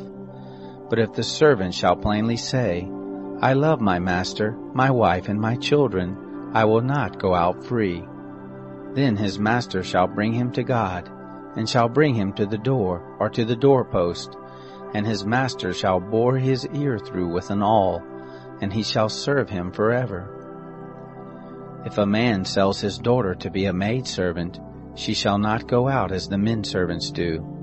If she doesn't please her master who has married her to himself, then he shall let her be redeemed. He shall have no right to sell her to a foreign people, seeing he has dealt deceitfully with her. If he marries her to his son, he shall deal with her after the manner of daughters. If he takes another wife to himself, he shall not diminish her food, her clothing, and her marital rights. If he doesn't do these 3 things for her, she may go free without paying any money. One who strikes a man so that he dies shall surely be put to death, but not if it is unintentional, but God allows it to happen. Then I will appoint you a place where he shall flee. If a man schemes and comes presumptuously on his neighbor to kill him, you shall take him from my altar that he may die. Anyone who attacks his father or his mother shall surely be put to death. Anyone who kidnaps someone and sells him, or if he is found in his hand, he shall surely be put to death. Anyone who curses his father or his mother shall surely be put to death. If men quarrel, and one strikes the other with a stone, or with his fist, and he doesn't die, but is confined to bed, if he rises again and walks around with his staff, then he who struck him shall be cleared. Only he shall pay for the loss of his time, and shall provide for his healing until he is thoroughly healed.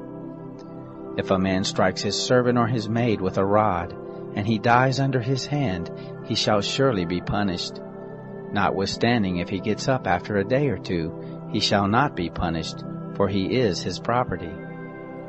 If men fight and hurt a pregnant woman so that she gives birth prematurely, and yet no harm follows, he shall be surely fined as much as the woman's husband demands and the judges allow. But if any harm follows, then you must take life for life, eye for eye, tooth for tooth, hand for hand, foot for foot, burning for burning, wound for wound, and bruise for bruise. If a man strikes his servant's eye or his maid's eye and destroys it, he shall let him go free for his eye's sake. If he strikes out his manservant's tooth or his maidservant's tooth, he shall let him go free for his tooth's sake. If a bull gores a man or a woman to death, the bull shall surely be stoned, and its flesh shall not be eaten, but the owner of the bull shall not be held responsible. But if the bull had a habit of goring in the past, and it has been testified to its owner, and he has not kept it in, but it has killed a man or a woman, the bull shall be stoned, and its owner shall also be put to death. If a ransom is laid on him, then he shall give for the redemption of his life whatever is laid on him. whether it has gored a son or has gored a daughter, according to this judgment it shall be done to him. If the bull gores a manservant or a maidservant, 30 shekels of silver shall be given to their master, and the ox shall be stoned. If a man opens a pit, or if a man digs a pit and doesn't cover it, and a bull or a donkey falls into it, the owner of the pit shall make it good. He shall give money to its owner, and the dead animal shall be his.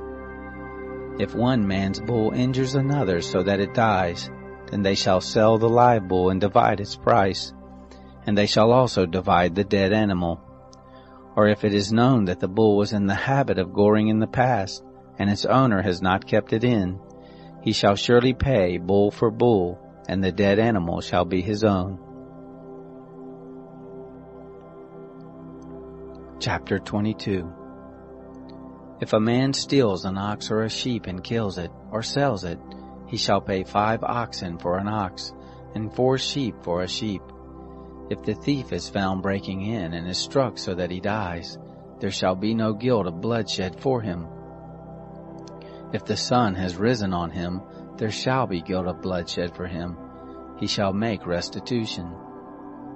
If he has nothing, then he shall be sold for his theft. If the stolen property is found in his hand alive, whether it is ox, donkey, or sheep, he shall pay double. If a man causes a field or vineyard to be eaten, and lets his animal loose, and it grazes in another man's field, he shall make restitution from the best of his own field, and from the best of his own vineyard. If a fire breaks out and catches in thorns so that the shocks of grain, or the standing grain, or the field are consumed, he who kindled the fire shall surely make restitution. If a man delivers to his neighbor money or stuff to keep, and it is stolen out of the man's house, if the thief is found, he shall pay double. If the thief isn't found, then the master of the house shall come near to God, to find out if he hasn't put his hand to his neighbor's goods. For every matter of trespass, whether it be for ox, for donkey, for sheep, for clothing, or for any kind of lost thing whereof one says, "This is mine," the cause of both parties shall come before God. He whom God condemns shall pay double to his neighbor. If a man delivers to his neighbor a donkey, an ox, a sheep, or any animal to keep, and it dies or is injured, or driven away, no man seeing it, the oath of the Lord shall be between them both, whether he hasn't put his hand to his neighbor's goods. And the owner of it shall accept it, and he shall not make restitution. But if it is stolen from him, he shall make restitution to the owner of it. If it is torn in pieces, let him bring it for evidence.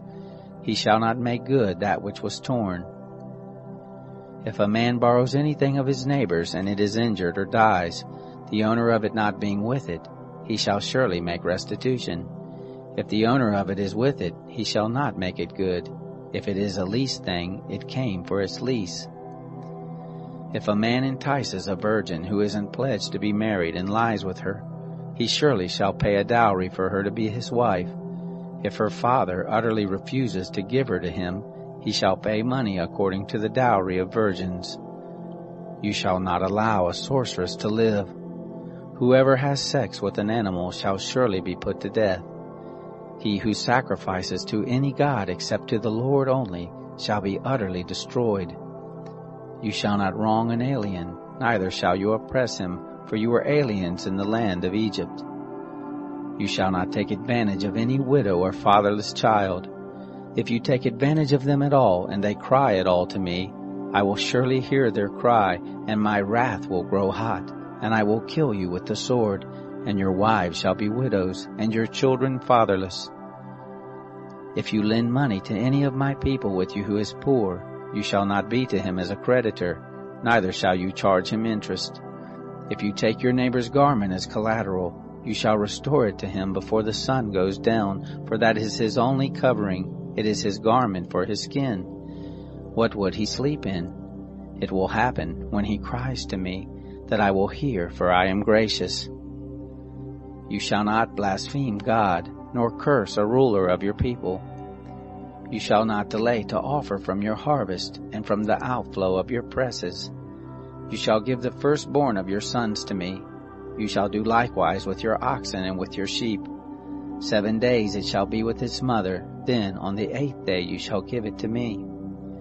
You shall be holy men to me, therefore you shall not eat any flesh that is torn by animals in the field. You shall cast it to the dogs.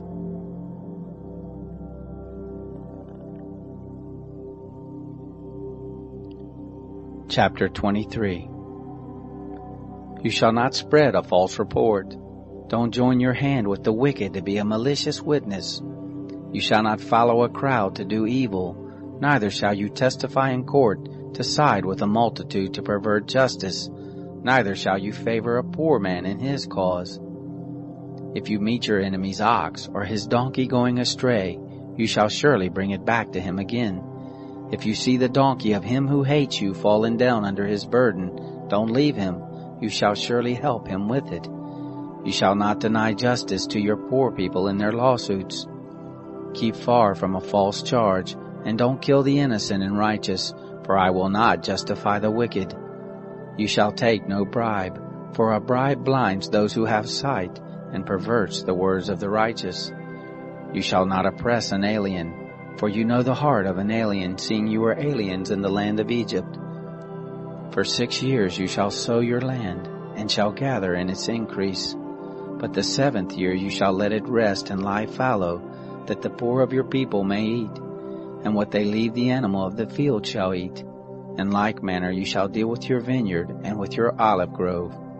6 days you shall do your work, and on the 7th day you shall rest, that your ox and your donkey may have rest, and the son of your handmaid and the alien may be refreshed. Be careful to do all things that I have said to you, and don't invoke the name of other gods, neither let them be heard out of your mouth. You shall observe a feast to me 3 times a year. You shall observe the feast of unleavened bread. 7 days you shall eat unleavened bread as I have commanded you, at the time appointed in the month Abib, for in it you came out from Egypt. And no one shall appear before me empty.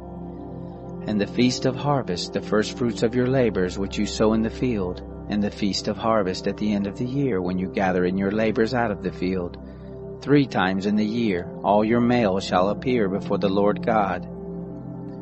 You shall not offer the blood of my sacrifice with leavened bread, neither shall the fat of my feast remain all night until the morning. The first of the firstfruits of your ground you shall bring it into the house of the Lord your God.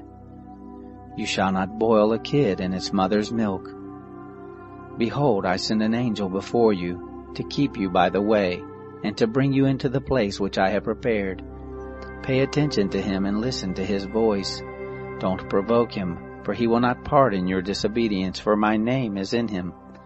But if you indeed listen to his voice, and do all that I speak, then I will be an enemy to your enemies, and an adversary to your adversaries.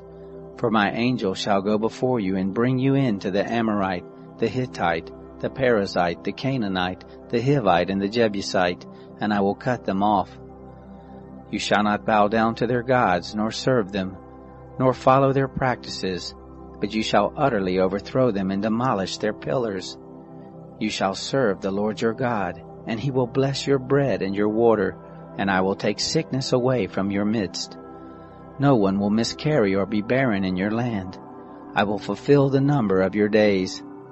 I will send my terror before you, and will confuse all the people to whom you come, and I will make all your enemies turn their backs to you. I will send the hornet before you, which will drive out the Hivite, the Canaanite, and the Hittite from before you.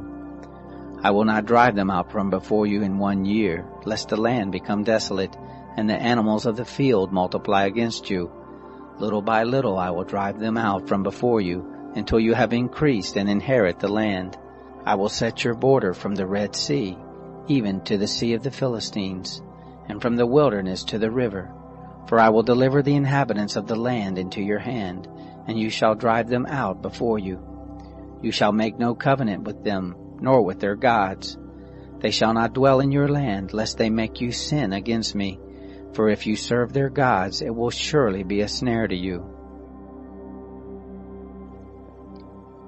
Chapter 24. He said to Moses, Come up to the Lord, you and Aaron, Nadab and Abihu, and 70 of the elders of Israel, and worship from a distance. Moses alone shall come near to the Lord, but they shall not come near, neither shall the people go up with him.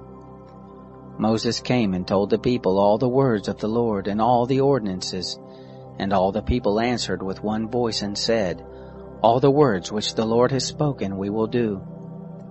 Moses wrote all the words of the Lord, and rose up early in the morning, and built an altar under the mountain, and 12 pillars for the 12 tribes of Israel. He sent young men of the children of Israel, who offered burnt offerings and sacrificed peace offerings of oxen to the Lord. Moses took half of the blood and put it in basins, and half of the blood he sprinkled on the altar.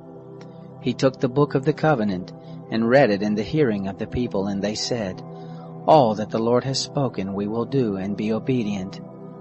Moses took the blood and sprinkled it on the people and said, Look, this is the blood of the covenant, which the Lord has made with you concerning all these words. Then Moses, Aaron, Nadab, Abihu, and 70 of the elders of Israel went up. They saw the God of Israel. Under his feet was like a paved work of sapphire stone, like the skies for clearness.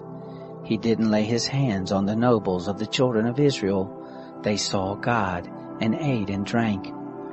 The Lord said to Moses, Come up to me on the mountain and stay here, and I will give you the tables of stone with the law and the commands that I have written, that you may teach them.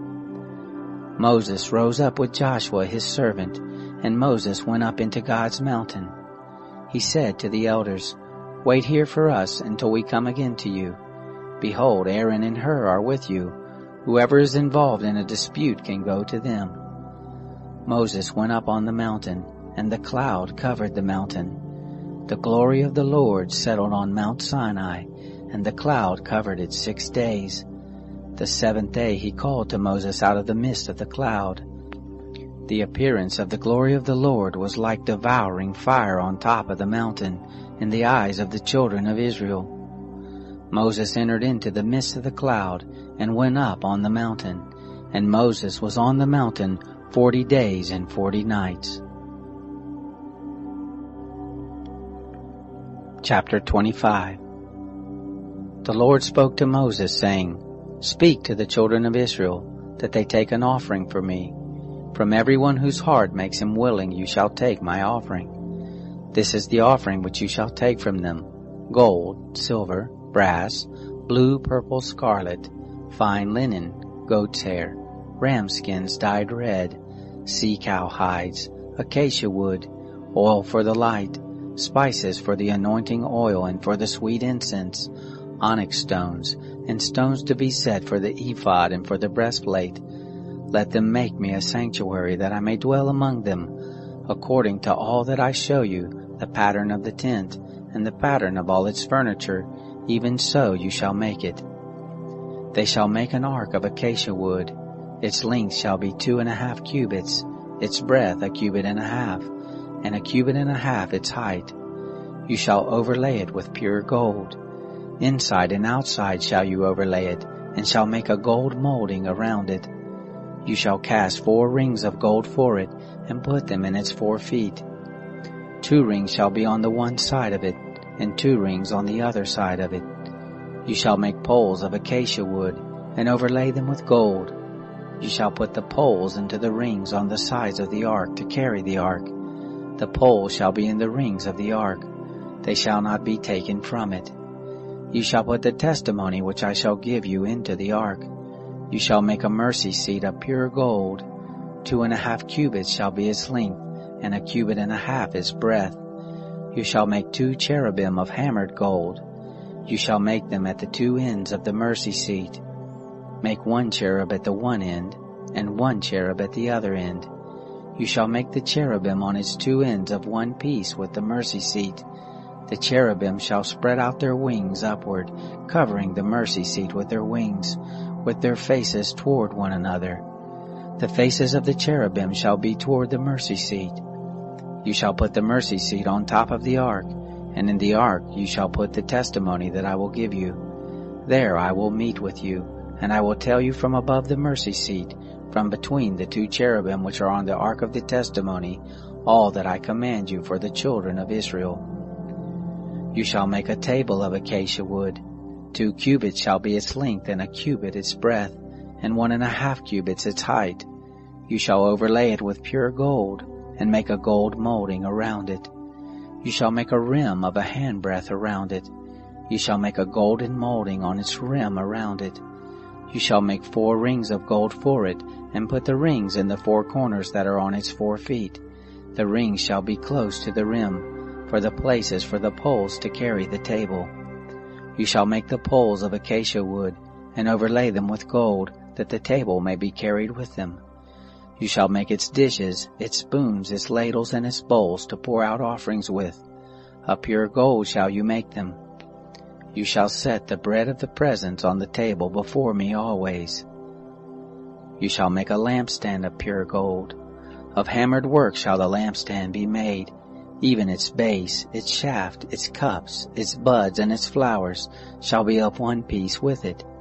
There shall be 6 branches going out of its sides, 3 branches of the lampstand out of its one side, and 3 branches of the lampstand out of its other side. 3 cups made like almond blossom in one branch, a bud and a flower, and 3 cups made like almond blossoms in the other branch, a bud and a flower. So for the 6 branches going out of the lampstand. And in the lampstand 4 cups made like almond blossoms, its buds and its flowers, and a bud under 2 branches of one piece with it, and a bud under 2 branches of one piece with it, and a bud under 2 branches of one piece with it, for the 6 branches going out of the lampstand.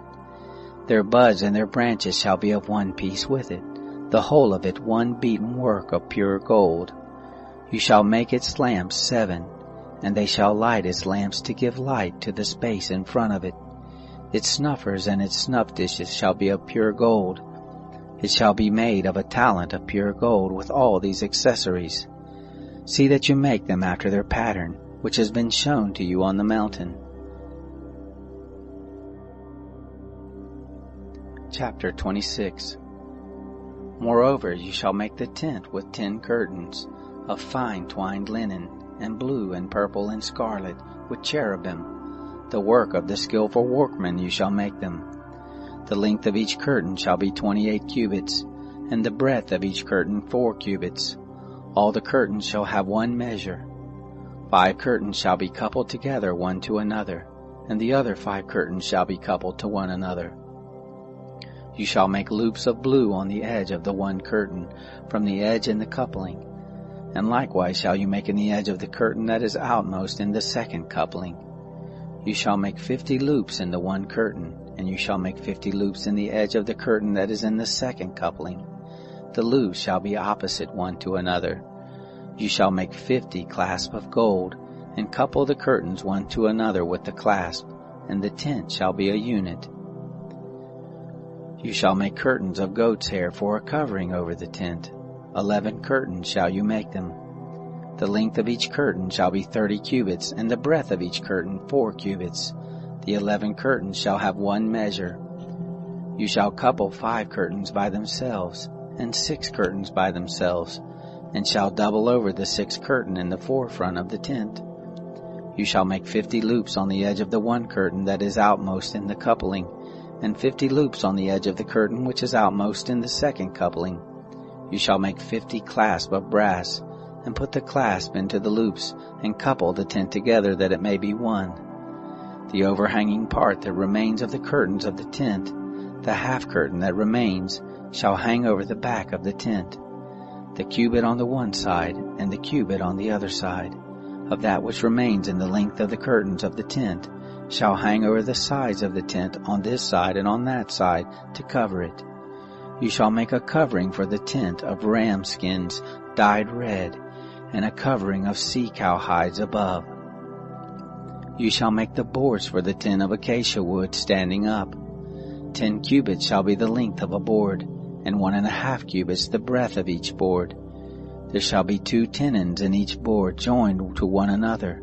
Thus shall you make for all the boards of the tent.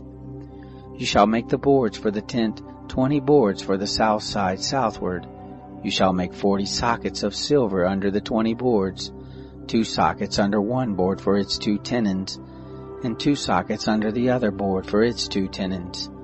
For the second side of the tent on the north side 20 boards, and their 40 sockets of silver, 2 sockets under one board, and 2 sockets under another board.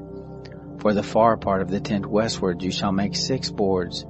2 boards shall you make for the corners of the tent in the far part.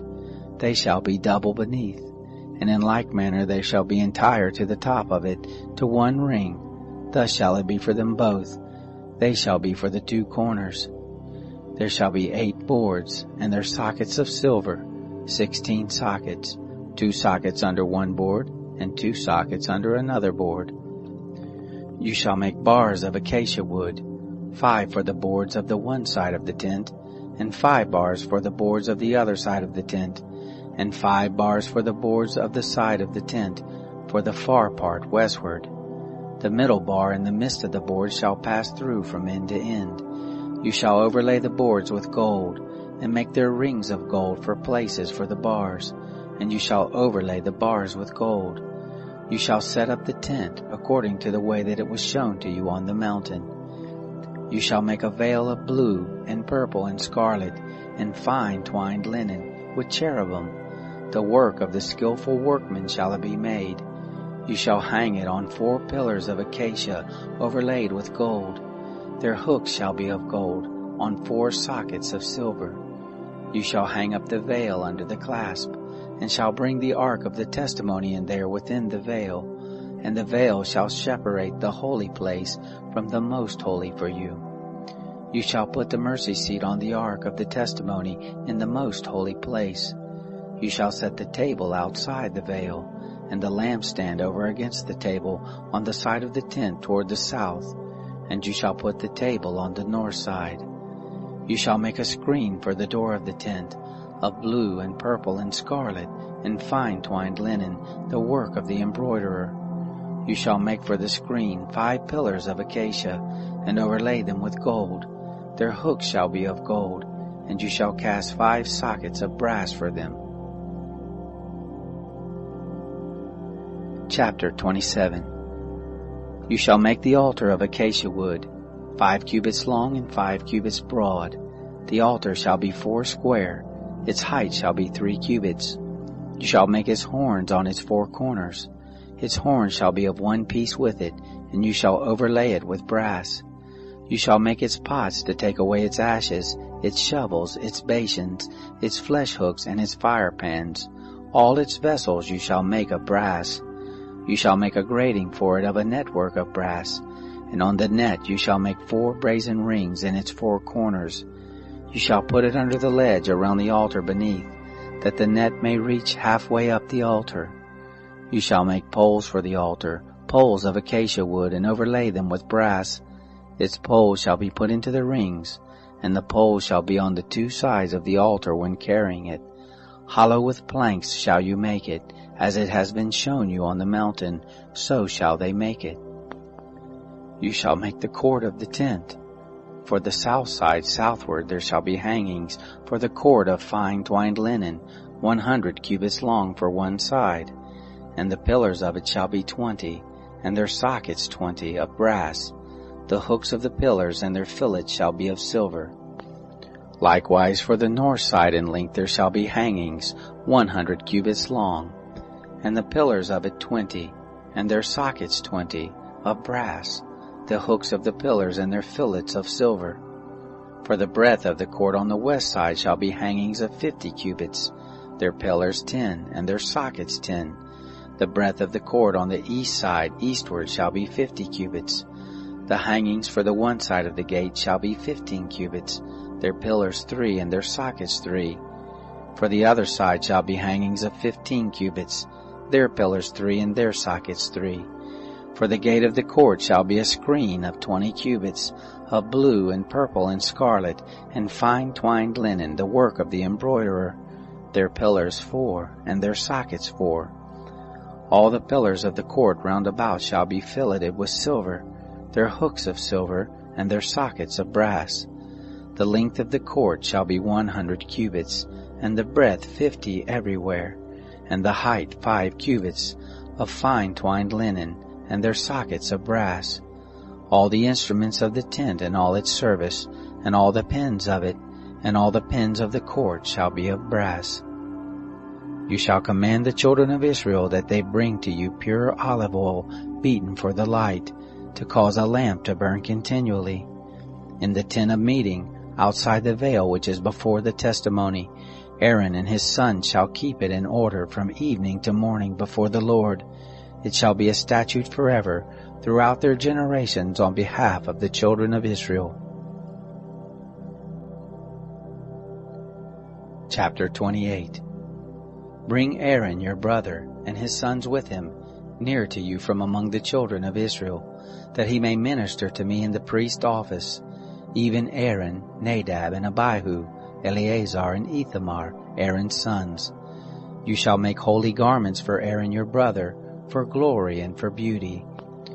You shall speak to all who are wise-hearted, whom I have filled with the spirit of wisdom, that they may make Aaron's garments to sanctify him, that he may minister to me in the priest office.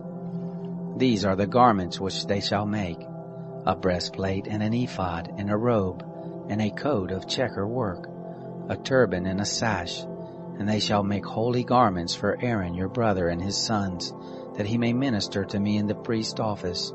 They shall take the gold, and the blue, and the purple, and the scarlet, and the fine linen. They shall make the ephod of gold, of blue and purple, scarlet and fine twined linen, the work of the skillful workman. It shall have 2 shoulder pieces joined to the 2 ends of it, that it may be joined together. The skillfully woven band which is on it, that is on him, shall be like its work, and of the same piece, of gold, of blue and purple and scarlet, and fine twined linen. You shall take 2 onyx stones, and engrave on them the names of the children of Israel, 6 of their names on the one stone, and the names of the 6 that remain on the other stone, in the order of their birth. With the work of an engraver in stone, like the engravings of a signet, shall you engrave the 2 stones. According to the names of the children of Israel you shall make them, to be enclosed in the settings of gold. You shall put the 2 stones on the shoulder pieces of the ephod, to be stone memorial for the children of Israel, and Aaron shall bear their names before the Lord on his 2 shoulders for a memorial. You shall make settings of gold, and 2 chains of pure gold. You shall make them like cords, of braided work, and you shall put the braided chains on the settings.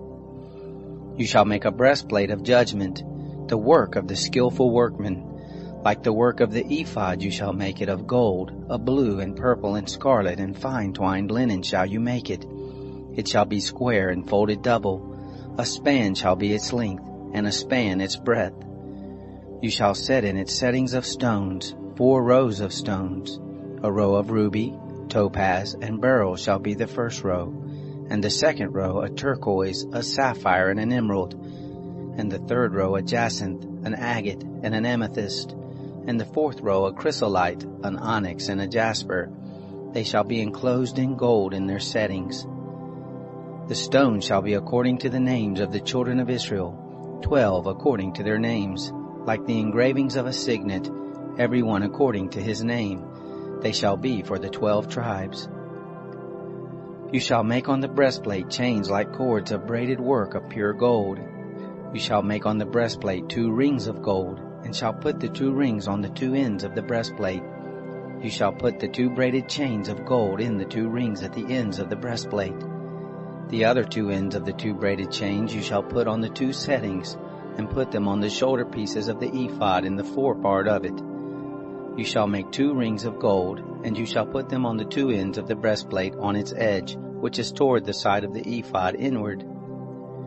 You shall make 2 rings of gold, and shall put them on the 2 shoulder pieces of the ephod underneath, in the forepart of it, close by the coupling of it, above the skillfully woven band of the ephod. They shall bind the breastplate by the rings of it to the rings of the ephod with a lace of blue, that it may be on the skillfully woven band of the ephod, and that the breastplate may not swing out from the ephod. Aaron shall bear the names of the children of Israel in the breastplate of judgment on his heart, when he goes into the holy place for a memorial before the Lord continually. You shall put in the breastplate of judgment the Urim and the Thummim, and they shall be on Aaron's heart when he goes in before the Lord, and Aaron shall bear the judgment of the children of Israel on his heart before the Lord continually. You shall make the robe of the ephod all of blue. It shall have a hole for the head in the midst of it. It shall have a binding of woven work round about the whole of it, as it were the whole of a coat of mail, that it be not torn. On its hem you shall make pomegranates of blue, and of purple, and of scarlet around its hem, and bells of gold between them round about, a golden bell and a pomegranate, a golden bell and a pomegranate, on the hem of the robe round about. It shall be on Aaron to minister, and the sound of it shall be heard when he goes into the holy place before the Lord, and when he comes out, that he not die. You shall make a plate of pure gold, and engrave on it, like the engravings of a signet, holy to the Lord. You shall put it on a lace of blue, and it shall be on the sash. On the front of the sash it shall be. It shall be on Aaron's forehead, and Aaron shall bear the iniquity of the holy things, which the children of Israel shall make holy in all their holy gifts. And it shall be always on his forehead, that they may be accepted before the Lord. You shall weave the coat in checker work of fine linen, and you shall make a turban of fine linen, and you shall make a sash, the work of the embroiderer. You shall make coats for Aaron's sons, and you shall make sashes for them, and headbands shall you make for them, for glory and for beauty.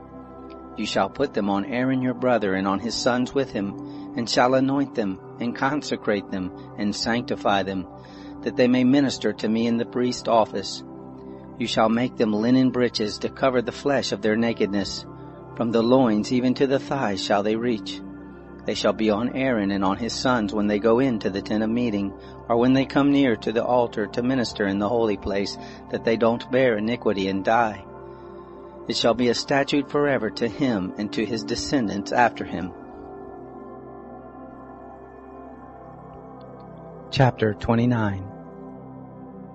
This is the thing that you shall do to them to make them holy, to minister to me in the priest's office.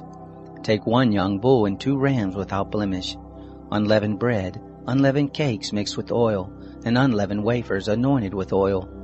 You shall make them of fine wheat flour. You shall put them into 1 basket, and bring them in the basket with the bull and the 2 rams.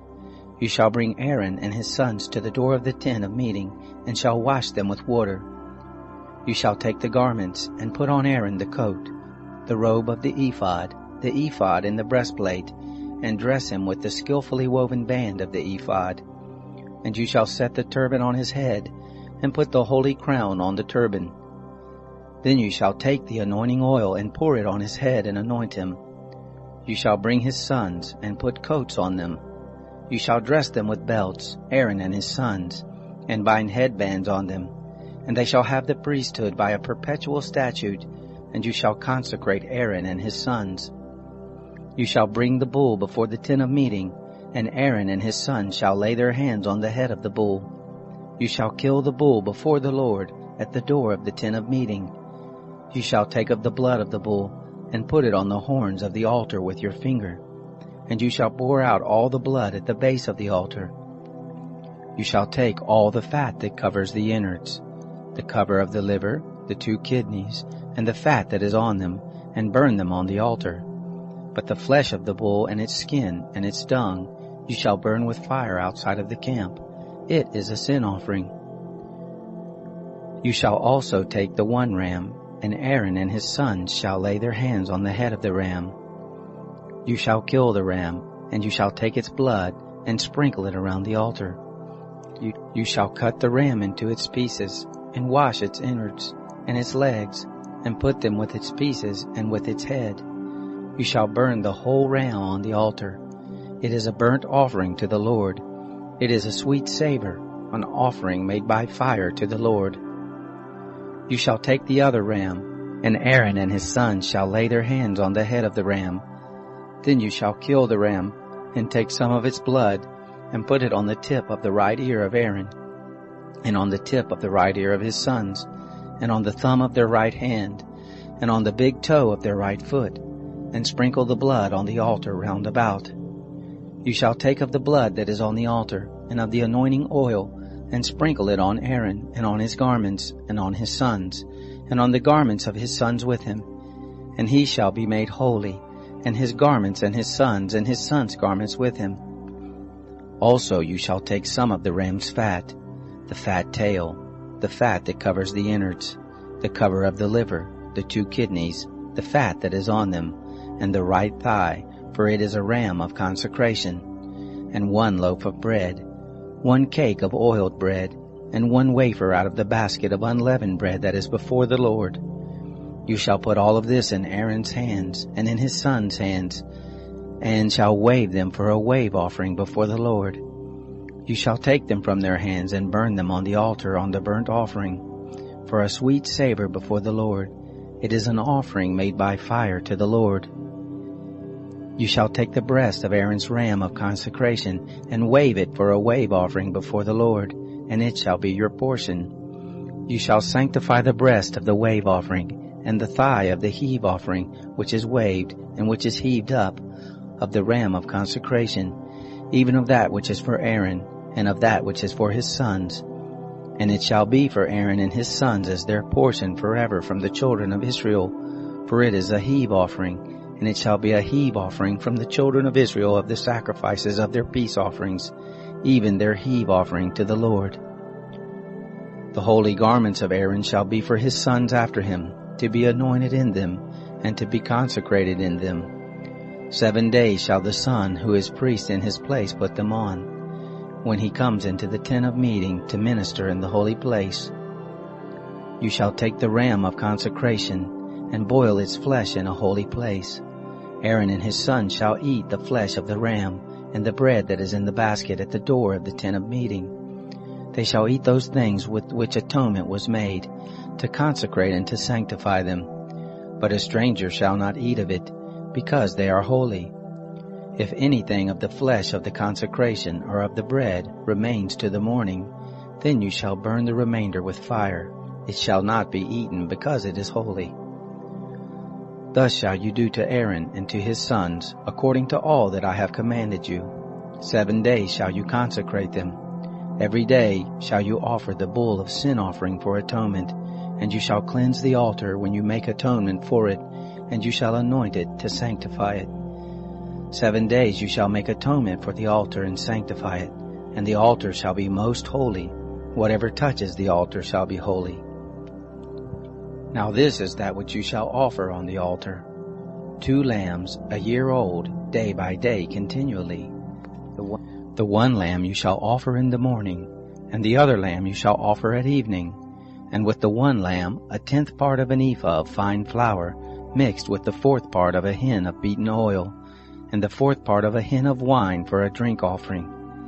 The other lamb you shall offer at evening, and shall do to it according to the meal offering of the morning, and according to its drink offering, for a sweet savor, an offering made by fire to the Lord. It shall be a continual burnt offering throughout your generations at the door of the tent of meeting before the Lord, where I will meet with you to speak there to you. There I will meet with the children of Israel, and the place shall be sanctified by my glory. I will sanctify the tent of meeting and the altar. Aaron also and his sons I will sanctify, to minister to me in the priest's office. I will dwell among the children of Israel, and will be their God. They shall know that I am the Lord their God, who brought them forth out of the land of Egypt, that I might dwell among them. I am the Lord their God.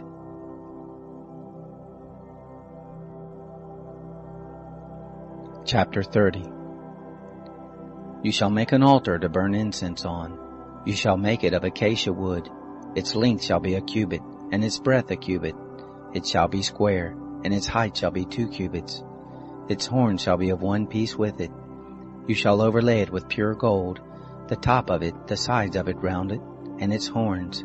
And you shall make a gold molding around it. You shall make 2 golden rings for it under its molding, on its 2 ribs. On its 2 sides you shall make them, and they shall be for places for poles with which to bear it. You shall make the poles of acacia wood and overlay them with gold. You shall put it before the veil that is by the ark of the testimony, before the mercy seat that is over the testimony, where I will meet with you.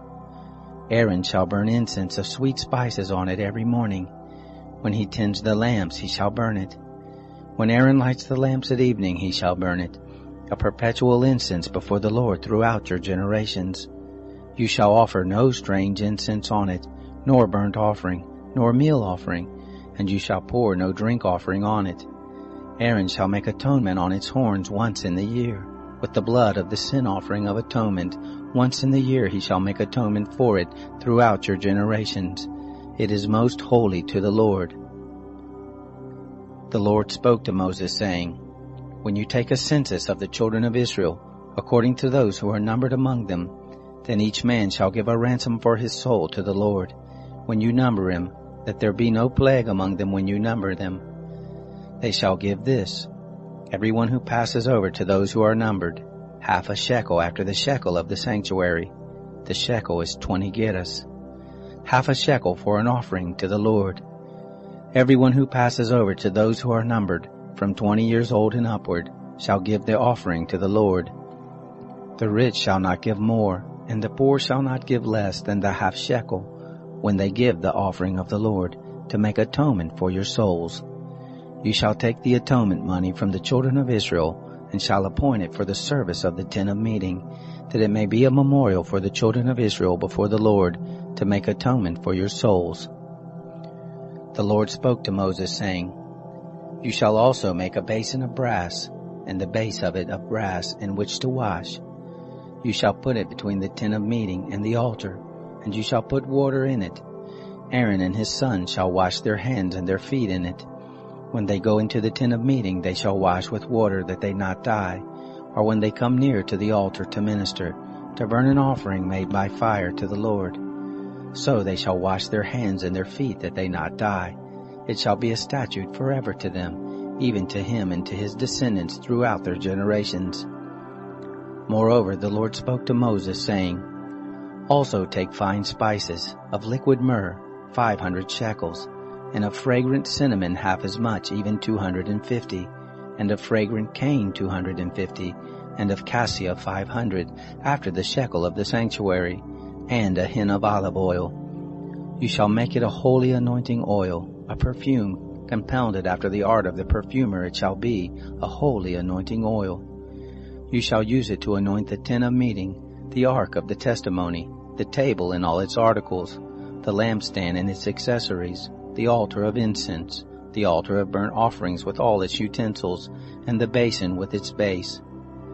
You shall sanctify them, that they may be most holy. Whatever touches them shall be holy. You shall anoint Aaron and his sons and sanctify them, that they may minister to me in the priest office. You shall speak to the children of Israel, saying, This shall be a holy anointing oil to me throughout your generations. It shall not be poured on man's flesh, neither shall you make any like it, according to its composition. It is holy. It shall be holy to you. Whoever compounds any like it, or whoever puts any of it on a stranger, he shall be cut off from his people. The Lord said to Moses, Take to yourself sweet spices, gum resin, and onycha, and galbanum, sweet spices with pure frankincense. Of each shall there be an equal weight, and you shall make incense of it, a perfume after the art of the perfumer, seasoned with salt, pure and holy. And you shall beat some of it very small, and put some of it before the testimony in the tent of meeting, where I will meet with you. It shall be to you most holy. The incense which you shall make, according to its composition, you shall not make for yourselves. It shall be to you holy for the Lord. Whoever shall make any like that, to smell of it, he shall be cut off from his people. Chapter 31. The Lord spoke to Moses, saying, Behold, I have called by name Bezalel, the son of Uri, the son of Hur, of the tribe of Judah, and I have filled him with the Spirit of God, in wisdom and in understanding, and in knowledge, and in all manner of workmanship, to devise skillful works, to work in gold, and in silver, and in brass, and in cutting of stones for setting, and in carving of wood, to work in all manner of workmanship. I, behold, I have appointed with him Oholiab, the son of Ahisamach, of the tribe of Dan, and in the heart of all who are wise-hearted I have put wisdom, that they may make all that I have commanded you, the tent of meeting, the ark of the testimony, the mercy seat that is on it, all the furniture of the tent, the table and its vessels, the pure lampstand with all its vessels, the altar of incense, the altar of burnt offering with all its vessels, the basin and its base, the finely worked garments, the holy garments for Aaron the priest, the garments of his sons to minister in the priest office, the anointing oil, and the incense of sweet spices for the holy place, according to all that I have commanded you they shall do. The Lord spoke to Moses, saying, Speak also to the children of Israel, saying, Most assuredly you shall keep my Sabbaths, for it is a sign between me and you throughout your generations, that you may know that I am the Lord who sanctifies you. You shall keep the Sabbath therefore, for it is holy to you. Everyone who profanes it shall surely be put to death, for whoever does any work therein, that soul shall be cut off from among his people. 6 days shall work be done, but on the 7th day is a Sabbath of holy rest, holy to the Lord. Whoever does any work on the Sabbath day shall surely be put to death. Therefore the children of Israel shall keep the Sabbath, to observe the Sabbath throughout their generations for a perpetual covenant. It is a sign between me and the children of Israel forever. For in 6 days the Lord made heaven and earth, and on the 7th day he rested and was refreshed. He gave to Moses, when he finished speaking with him on Mount Sinai, the 2 tablets of the testimony, stone tablets written with God's finger. Chapter 32. When the people saw that Moses delayed to come down from the mountain, the people gathered themselves together to Aaron and said to him, Come, make us gods which shall go before us. As for this Moses, the man who brought us up out of the land of Egypt, we don't know what has become of him. Aaron said to them, Take off the golden rings which are in the ears of your wives, of your sons, and of your daughters, and bring them to me. All the people took off the golden rings which were in their ears and brought them to Aaron. He received what they handed him, and fashioned it with an engraving tool, and made it a molten calf. And they said, These are your gods, Israel, which brought you up out of the land of Egypt. When Aaron saw this, he built an altar before it, and Aaron made a proclamation and said, Tomorrow shall be a feast to the Lord. They rose up early on the next day, and offered burnt offerings, and brought peace offerings, and the people sat down to eat and to drink, and rose up to play. The Lord spoke to Moses, Go, get down, for your people who you brought up out of the land of Egypt have corrupted themselves. They have turned aside quickly out of the way which I commanded them. They have made themselves a molten calf and have worshipped it, and have sacrificed to it and said, These are your gods, Israel, which brought you up out of the land of Egypt. The Lord said to Moses, I have seen these people, and behold, they are a stiff-necked people. Now therefore leave me alone, that my wrath may burn hot against them, and that I may consume them, and I will make of you a great nation. Moses begged the Lord his God and said, O Lord, why does your wrath burn hot against your people, that you have brought forth out of the land of Egypt with great power and with a mighty hand? Why should the Egyptians speak, saying, He brought them forth for evil, to kill them in the mountains, and to consume them from the surface of the earth? Turn from your fierce wrath, and repent of this evil against your people. Remember Abraham, Isaac, and Israel, your servants, to whom you swore by your own self, and said to them, I will multiply your seed as the stars of the sky, and all this land that I have spoken of I will give to your seed, and they shall inherit it forever. The Lord repented of the evil which he had said he would do to his people. Moses turned and went down from the mountain with the 2 tablets of the testimony in his hand, tablets that were written on both their sides. On the one side and on the other they were written. The tablets were the work of God, and the writing was the writing of God, engraved on the tables. When Joshua heard the noise of the people as they shouted, he said to Moses, There is the noise of war in the camp. He said, It isn't the voice of those who shout for victory, neither is it the voice of those who cry for being overcome, but the noise of those who sing that I hear. It happened, as soon as he came near to the camp, that he saw the calf and the dancing, and Moses' anger grew hot, and he threw the tablets out of his hands and broke them beneath the mountain. He took the calf which they had made, and burned it with fire, and ground it to powder, and scattered it on the water, and made the children of Israel drink of it. Moses said to Aaron, "What did these people do to you, that you have brought a great sin on them?" Aaron said, "Don't let the anger of my Lord grow hot. You know the people, that they are set on evil. For they said to me, 'Make us gods, which shall go before us.' As for this Moses, the man who brought us up out of the land of Egypt, we don't know what has become of him." I said to them, "Whoever has any gold, let them take it off." So they gave it to me, and I threw it into the fire, and out came this calf. When Moses saw that the people had broken loose, for Aaron had let them loose for a derision among their enemies, then Moses stood in the gate of the camp and said, "Whoever is on the Lord's side, come to me." All the sons of Levi gathered themselves together to him. He said to them, "Thus says the Lord, the God of Israel, every man put his sword on his thigh, and go back and forth from gate to gate throughout the camp, and every man kill his brother, and every man his companion, and every man his neighbor." The sons of Levi did according to the word of Moses, and there fell of the people that day about 3,000 men. Moses said, "Consecrate yourselves today to the Lord, yes, every man against his son and against his brother, that he may bestow on you a blessing this day." It happened on the next day that Moses said to the people, "You have sinned a great sin. Now I will go up to the Lord. Perhaps I shall make atonement for your sin." Moses returned to the Lord and said, "Oh, this people have sinned a great sin, and have made themselves gods of gold. Yet now, if you will, forgive their sin, and if not, please blot me out of your book which you have written." The Lord said to Moses, "Whoever has sinned against me, him will I blot out of my book. Now go, lead the people to the place of which I have spoken to you. Behold, my angel shall go before you. Nevertheless, in the day when I will punish them for their sin."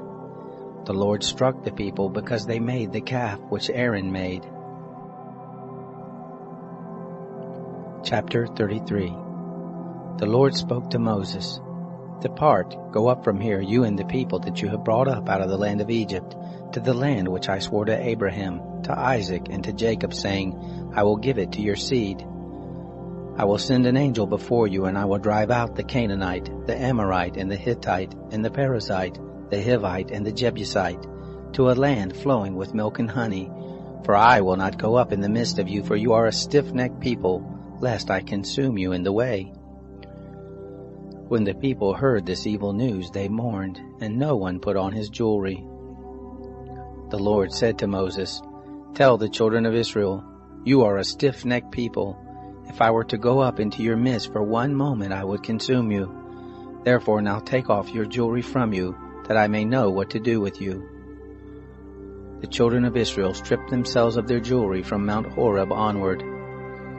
Now Moses used to take the tent and to pitch it outside the camp, far away from the camp, and he called it the tent of meeting.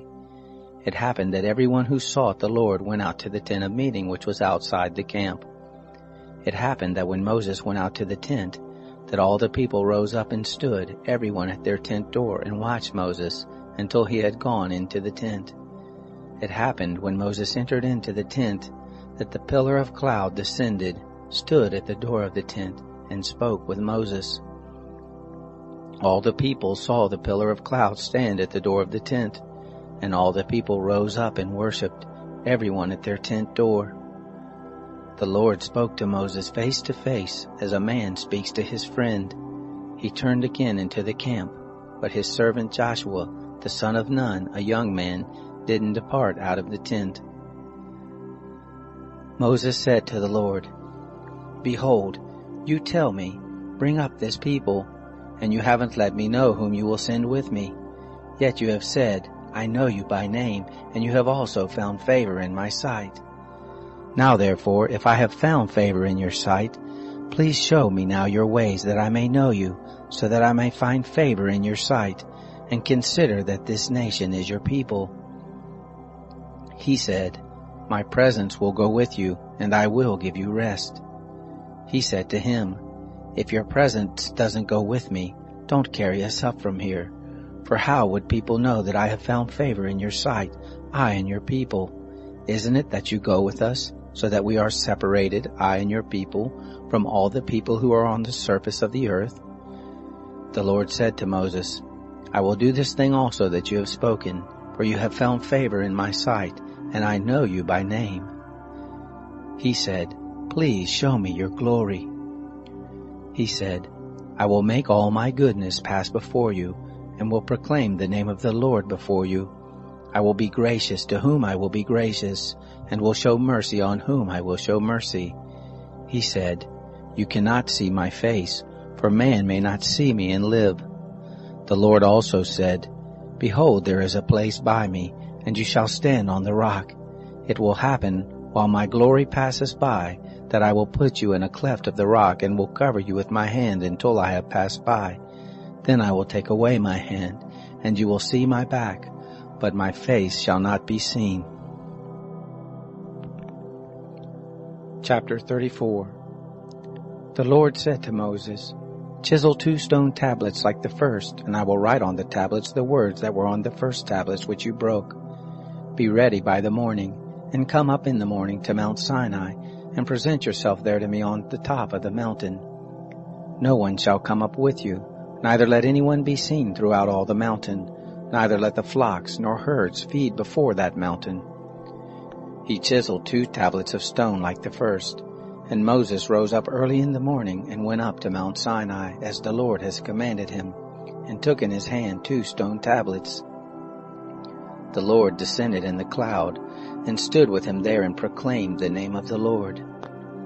The Lord passed by before him, and proclaimed, "The Lord, a merciful and gracious God, slow to anger, and abundant in loving kindness and truth, keeping loving kindness for thousands, forgiving iniquity and disobedience and sin, and that will by no means clear the guilty, visiting the iniquity of the fathers on the children, and on the children's children, on the 3rd and on the 4th generation." Moses hurried and bowed his head toward the earth and worshipped. He said, "If now I have found favor in your sight, Lord, please let the Lord go in the midst of us, although this is a stiff-necked people. Pardon our iniquity and our sin, and take us for your inheritance." He said, "Behold, I make a covenant before all your people. I will do marvels, such as have not been worked in all the earth, nor in any nation, and all the people among which you are shall see the work of the Lord, for it is an awesome thing that I do with you. Observe that which I command you this day. Behold, I will drive out before you the Amorite, the Canaanite, the Hittite, the Perizzite, the Hivite, and the Jebusite. Be careful, lest you make a covenant with the inhabitants of the land where you are going, lest it be for a snare in the midst of you. But you shall break down their altars, and dash in pieces their pillars, and you shall cut down their Asherim. For you shall worship no other God, for the Lord, whose name is jealous, is a jealous God. Don't make a covenant with the inhabitants of the land, lest they play the prostitute after their gods, and sacrifice to their gods, and one call you, and you eat of his sacrifice, and you take of their daughters to your sons, and their daughters play the prostitute after their gods, and make your sons play the prostitute after their gods. You shall make no cast idols for yourselves. You shall keep the feast of unleavened bread. 7 days you shall eat unleavened bread, as I commanded you, at the time appointed in the month Abib. For in the month Abib you came out from Egypt. All that opens the womb is mine, and all your cattle that is male, the firstborn of cow and sheep. The firstborn of a donkey you shall redeem with a lamb, and if you will not redeem it, then you shall break its neck.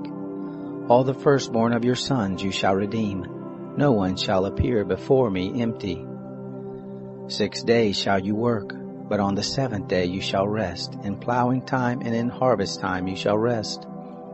You shall observe the feast of weeks with the first fruits of wheat harvest, and the feast of harvest at the year's end. 3 times in the year all your males shall appear before the Lord God, the God of Israel. For I will drive out nations before you and enlarge your borders. Neither shall any man desire your land when you go up to appear before the Lord your God 3 times in the year. You shall not offer the blood of my sacrifice with leavened bread, neither shall the sacrifice of the feast of the Passover be left to the morning. You shall bring the first of the firstfruits of your ground to the house of the Lord your God. You shall not boil a young goat in its mother's milk.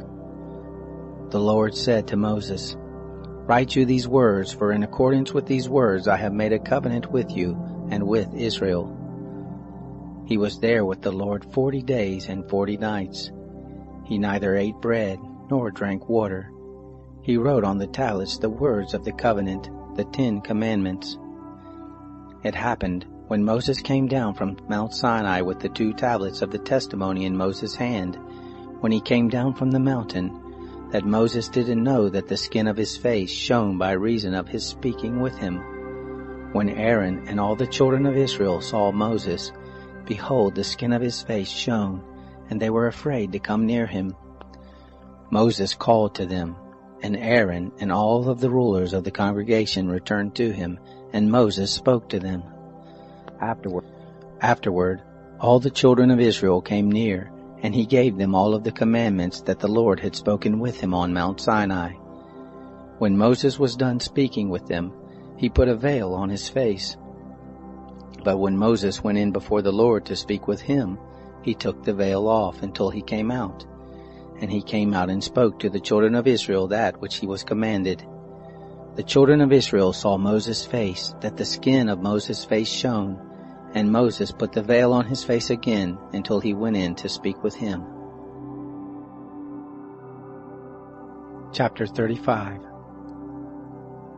Moses assembled all the congregation of the children of Israel and said to them, These are the words which the Lord has commanded that you should do them. 6 days shall work be done, but on the 7th day there shall be a holy day for you, a Sabbath of solemn rest to the Lord.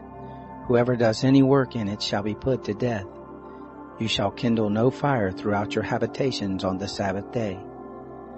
Moses spoke to all the congregation of the children of Israel, saying, This is the thing which the Lord commanded, saying, Take from among you an offering to the Lord. Whoever is of a willing heart, let him bring it, the Lord's offering, gold, silver, brass, blue, purple, scarlet, fine linen, goat's hair, ram skins dyed red, sea-cow hides, acacia wood, oil for the light, spices for the anointing oil and for the sweet incense, onyx stones, and stones to be set for the ephod and for the breastplate. Let every wise-hearted man among you come, and make all that the Lord has commanded, the tent, its outer covering, its roof, its clasp, its boards, its bars, its pillars and its sockets, the ark and its poles, the mercy seat, the veil of the screen, the table with its poles and all its vessels, and the showbread, the lampstand also for the light with its vessels, its lamps, and the oil for the light, and the altar of incense with its poles, the anointing oil, the sweet incense, the screen for the door at the door of the tent, the altar of burnt offering with its grating of brass, its poles and all its vessels, the basin and its base, the hangings of the court, its pillars, their sockets, and the screen for the gate of the court, the pins of the tent, the pins of the court and their cords, the finely worked garments for ministering in the holy place, the holy garments for Aaron the priest, and the garments of his sons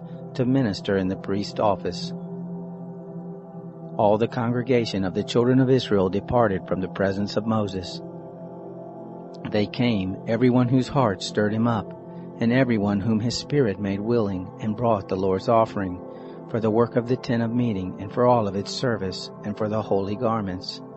They came, both men and women, as many as were willing-hearted, and brought brooches, earrings, signet rings, armlets, all jewels of gold, even every man who offered an offering of gold to the Lord. Everyone with whom was found blue, purple, scarlet, fine linen, goat's hair, ram skins dyed red, and sea-cow hides brought them. Everyone who did offer an offering of silver and brass brought the Lord's offering. And everyone with whom was found acacia wood for any work of the service brought it. All the women who were wise-hearted spun with their hands, and brought that which they had spun, the blue, the purple, the scarlet, and the fine linen. All the women whose hearts stirred them up in wisdom spun the goat's hair. The rulers bought the onyx stones, and the stones to be set, for the ephod and for the breastplate, and the spice, and the oil for the light, for the anointing oil, and for the sweet incense. The children of Israel brought a freewill offering to the Lord, every man and woman whose heart made them willing to bring for all the work which the Lord had commanded to be made by Moses. Moses said to the children of Israel, Behold, the Lord has called by name Bezalel the son of Uri, the son of Hur, of the tribe of Judah. He has filled him with the Spirit of God and wisdom and understanding and knowledge and in all manner of workmanship, and to make skillful works, to work in gold, in silver, in brass, in cutting of stones for setting, and in carving of wood, to work in all kinds of skillful workmanship. He has put in his heart that he may teach, both he and Aholiab the son of Ahisamach of the tribe of Dan. He has filled them with wisdom of heart, to work all manner of workmanship of the engraver, of the skillful workman, and of the embroiderer, in blue and purple and scarlet and in fine linen, and of the weaver, even of those who do any workmanship, and of those who make skillful works. Chapter 36. Bezalel and Aholiab shall work with every wise-hearted man, in whom the Lord has put wisdom and understanding to know how to work all the work for the service of the sanctuary, according to all that the Lord has commanded. Moses called Bezalel and Aholiab, and every wise-hearted man, in whose heart the Lord had put wisdom, even everyone whose heart stirred him up to come to the work to do it. And they received from Moses all the offering which the children of Israel had brought for the work of the service of the sanctuary with which to make it. They brought yet to him freewill offerings every morning. All the wise men who performed all the work of the sanctuary, each came from his work which they did. They spoke to Moses, saying, The people bring much more than enough for the service of the work which the Lord commanded to make. Moses gave commandment, and they caused it to be proclaimed throughout the camp, saying, Let neither man nor woman make anything else for the offering of the sanctuary. So the people were restrained from bringing, for the stuff they had was sufficient for all the work to make it, and too much. All the wise-hearted men among those who did the work made the tent with 10 curtains, of fine twined linen, blue, purple, and scarlet, with cherubim, the work of the skillful workmen they made them. The length of each curtain was 28 cubits, and the breadth of each curtain 4 cubits. All the curtains had one measure. He coupled 5 curtains to one another, and the other 5 curtains he coupled one to another. He made loops of blue on the edges of the one curtain from the edge in the coupling. Likewise he made in the edge of the curtain that was outmost in the second coupling. He made 50 loops in the one curtain, and he made 50 loops in the edge of the curtain that was in the second coupling. The loops were opposite one to another. He made 50 clasps of gold, and coupled the curtains one to another with the clasps, so that the tent was a unit. He made curtains of goat's hair for a covering over the tent. He made them 11 curtains. The length of each curtain was 30 cubits, and 4 cubits the breadth of each curtain. The 11 curtains had one measure. He coupled 5 curtains by themselves, and 6 curtains by themselves. He made 50 loops on the edge of the curtain that was outmost in the coupling, and he made 50 loops on the edge of the curtain which was outmost in the second coupling. He made 50 clasps of brass to couple the tent together, that it might be a unit. He made a covering for the tent of ram skins dyed red, and a covering of sea-cow hides above. He made the boards for the tent of acacia wood standing up. 10 cubits was the length of a board, and 1.5 cubits the breadth of each board. Each board had 2 tenons joined one to another. He made all the board of the tent this way. He made the boards for the tent, 20 boards for the south side southward. He made 40 sockets of silver under the 20 boards, 2 sockets under one board for its 2 tenons, and 2 sockets under another board for its 2 tenons. For the second side of the tent on the north side, he made 20 boards, and there 40 sockets of silver. 2 sockets under one board, and 2 sockets under another board. For the far part of the tent westward he made 6 boards. He made 2 boards for the corners of the tent in the far part. They were double beneath, and in like manner they were all the way to the top of it to 1 ring. He did thus to both of them in the 2 corners. There were 8 boards, and their sockets of silver, 16 sockets, under every board 2 sockets. He made bars of acacia wood, 5 for the boards of the one side of the tent, and 5 bars for the boards of the other side of the tent, and 5 bars for the boards of the tent for the hinder part westward. He made the middle bar to pass through in the midst of the boards from the one end to the other. He overlaid the boards with gold, and made their rings of gold for places for the bars, and overlaid the bars with gold. He made the veil of blue, purple, scarlet, and fine twined linen with cherubim. He made it the work of a skillful workman. He made 4 pillars of acacia for it, and overlaid them with gold. Their hooks were of gold. He cast 4 sockets of silver for them. He made a screen for the door of the tent, of blue, purple, scarlet, and fine twined linen, the work of an embroiderer, and the 5 pillars of it with their hooks. He overlaid their capitals and their fillets with gold, and their 5 sockets were of brass. Chapter 37. Bezalel made the ark of acacia wood. Its length was 2.5 cubits, and its breadth 1.5 cubits, and 1.5 cubits its height. He overlaid it with pure gold inside and outside, and made a molding of gold for it round about. He cast 4 rings of gold for it, in its 4 feet, even 2 rings on its one side, and 2 rings on its other side. He made poles of acacia wood and overlaid them with gold. He put the poles into the rings on the sides of the ark to bear the ark. He made a mercy seat of pure gold. Its length was 2.5 cubits, and 1.5 cubits its breadth. He made 2 cherubim of gold. He made them of beaten work at the 2 ends of the mercy seat, 1 cherub at the one end, and 1 cherub at the other end. He made the cherubim of one piece with the mercy seat at its 2 ends. The cherubim spread out their wings on high, covering the mercy seat with their wings, with their faces toward one another. The faces of the cherubim were toward the mercy seat. He made the table of acacia wood. Its length was 2 cubits, and its breadth was 1 cubit, and its height was 1.5 cubits. He overlaid it with pure gold, and made a gold molding around it. He made a border of 1 handbreadth around it, and made a gold molding on its border around it. He cast 4 rings of gold for it, and put the rings in the 4 corners that were on its 4 feet. The rings were close by the border, and the places for the poles to carry the table. He made the poles of acacia wood, and overlaid them with gold to carry the table. He made the vessels which were on the table, its dishes, its spoons, its bowls, and its pitchers with which to pour out, of pure gold. He made the lampstand of pure gold. He made the lampstand of beaten work. Its base, its shaft, its cups, its buds, and its flowers were of one piece with it.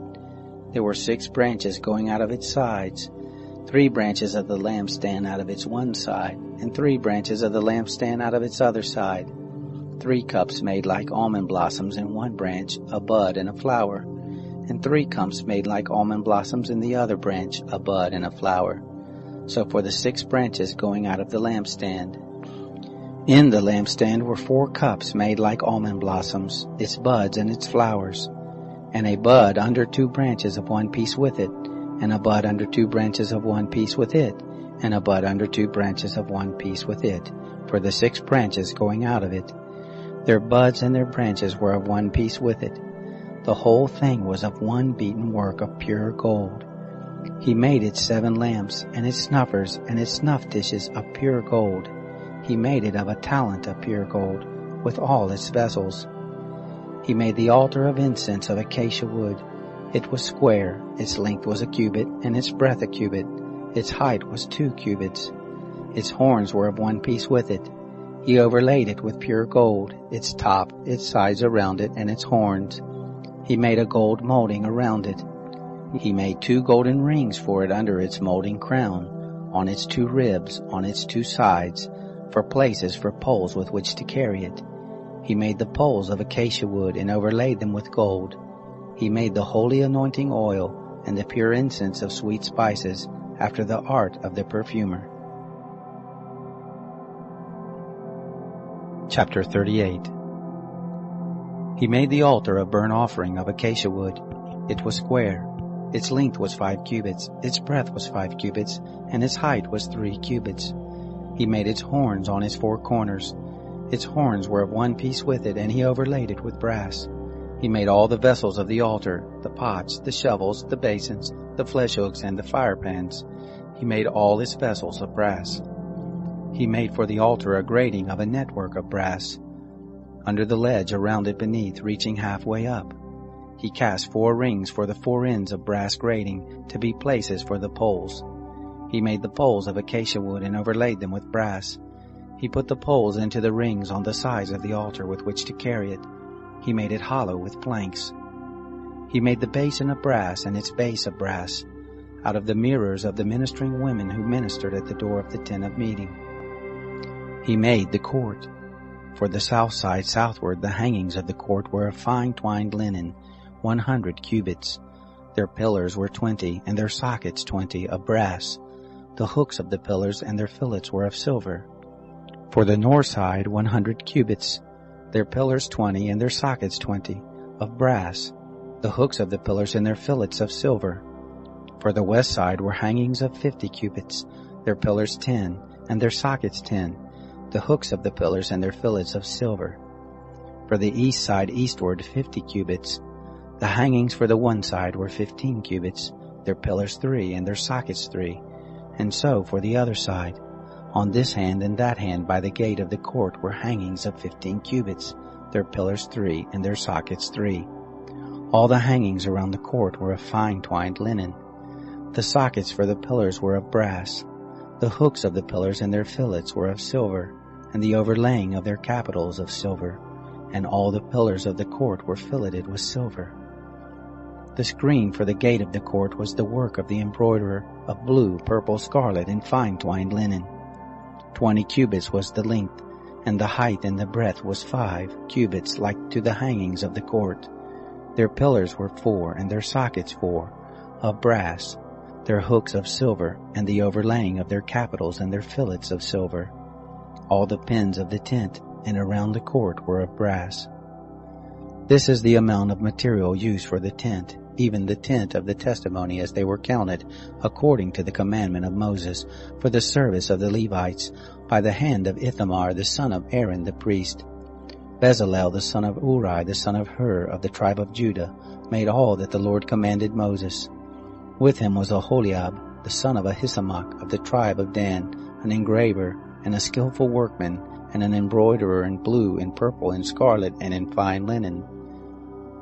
All the gold that was used for the work and all the work of the sanctuary, even the gold of the offering, was 29 talents, and 730 shekels after the shekel of the sanctuary. The silver of those who were numbered of the congregation was 100 talents, and 1,775 shekels after the shekel of the sanctuary. A bekah a head, that is, half a shekel, after the shekel of the sanctuary, for everyone who passed over, to those who were numbered from 20 years old and upward, for 603,550 men. The 100 talents of silver were for casting the sockets of the sanctuary and the sockets of the veil, 100 sockets for the 100 talents, a talent for a socket. Of the 1,775 shekels he made hooks for the pillars, overlaid their capitals, and made fillets for them. The brass of the offering was 70 talents, and 2,400 shekels. With this he made the sockets to the door of the tent of meeting, the brazen altar, the brazen grating for it, all the vessels of the altar, the sockets around the court, the sockets of the gate of the court, all the pins of the tent, and all the pins around the court. Chapter 39.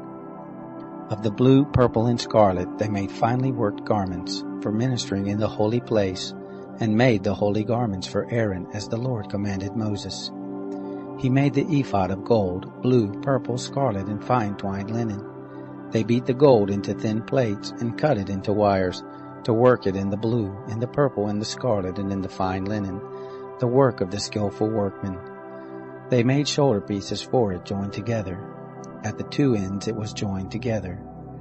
The skillfully woven band that was on it, with which to fasten it on, was of the same piece like its work, of gold, of blue, purple, scarlet, and fine twined linen, as the Lord commanded Moses. They worked the onyx stones, enclosed in settings of gold, engraved with the engravings of a signet according to the names of the children of Israel. He put them on the shoulder pieces of the ephod, to be stones of memorial for the children of Israel, as the Lord commanded Moses. He made the breastplate, the work of a skillful workman, like the work of the ephod, of gold, of blue, purple, scarlet, and fine twined linen. It was square.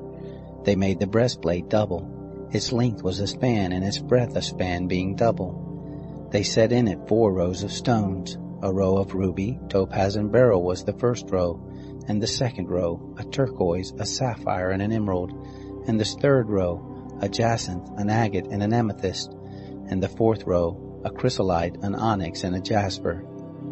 They were enclosed in gold settings. The stones were according to the names of the children of Israel, 12 according to their names, like the engravings of a signet, every one according to his name for the 12 tribes. They made on the breastplate chains like cords of braided work of pure gold. They made 2 settings of gold and 2 gold rings, and put the 2 rings on the 2 ends of the breastplate. They put the 2 braided chains of gold in the 2 rings at the ends of the breastplate. The other 2 ends of the 2 braided chains they put on the 2 settings, and put them on the shoulder pieces of the ephod in the front of it. They made 2 rings of gold, and put them on the 2 ends of the breastplate on the edge of it, which was toward the side of the ephod inward. They made 2 rings of gold, and put them on the 2 shoulder pieces of the ephod underneath, in the front of it, close by its coupling, above the skillfully woven band of the ephod. They bound the breastplate by its rings to the rings of the ephod with a lace of blue, that it might be on the skillfully woven band of the ephod, and that the breastplate might not come loose from the ephod, as the Lord commanded Moses. He made the robe of the ephod of woven work, all of blue. The opening of the robe in the midst of it was like the opening of a coat of mail, with a binding around its opening that it should not be torn. They made on the skirts of the robe pomegranates of blue, purple, scarlet, and twined linen. They made bells of pure gold, and put the bells between the pomegranates around the skirts of the robe between the pomegranates. A bell and a pomegranate, a bell and a pomegranate, around the skirts of the robe to minister in, as the Lord commanded Moses. They made the coats of fine linen of woven work for Aaron and for his sons, and the turban of fine linen, and the linen headbands of fine linen, and the linen breeches of fine twined linen, and the sash of fine twined linen, and blue, and purple, and scarlet, the work of the embroiderer, as the Lord commanded Moses. They made the plate of the holy crown of pure gold, and wrote on it a writing like the engravings of a signet, Holy to the Lord. They tied to it a lace of blue to fasten it on the turban above, as the Lord commanded Moses. Thus all the work of the tent of meeting was finished. The children of Israel did according to all that the Lord commanded Moses, so they did. They brought the tent to Moses, the tent with all its furniture, its clasps, its boards, its bars, its pillars, its sockets, the covering of ram skins dyed red, the covering of sea-cow hides, the veil of the screen, the ark of the testimony with its poles, the mercy seat, the table, all its vessels, the showbread, the pure lampstand, its lamps, even the lamps to be set in order, all its vessels, the oil for the light, the golden altar, the anointing oil, the sweet incense, the screen for the door of the tent, the brazen altar, its grating of brass, its poles, all of its vessels, the basin and its base, the hangings of the court, its pillars, its sockets, the screen for the gate of the court, its cords, its pins, all the instruments of the service of the tent for the tent of meeting, the finely worked garments for ministering in the holy place, the holy garments for Aaron the priest, and the garments of his sons to minister in the priest office, according to all that the Lord commanded Moses. So the children of Israel did all the work. Moses saw all the work, and behold, they had done it as the Lord had commanded. Even so had they done it, and Moses blessed them.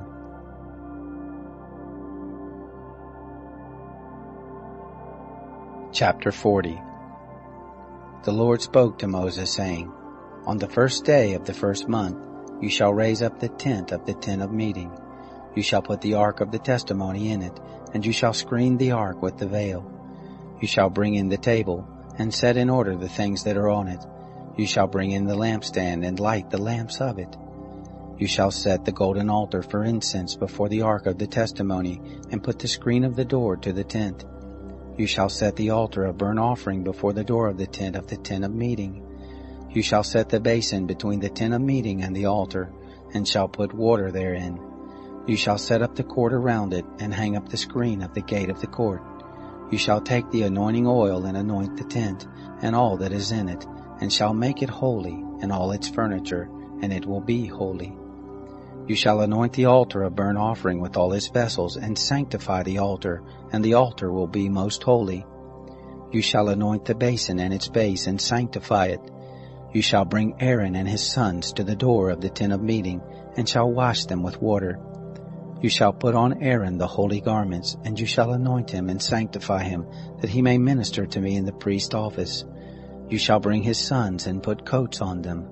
You shall anoint them as you anointed their father, that they may minister to me in the priest's office. Their anointing shall be to them for an everlasting priesthood throughout their generations. Thus did Moses, according to all that the Lord commanded him, so he did. It happened in the first month in the second year, on the first day of the month, that the tent was raised up. Moses raised up the tent and laid its sockets, and set up the boards of it, and put in the bars of it, and raised up its pillars. He spread the covering over the tent, and put the roof of the tent above on it, as the Lord commanded Moses.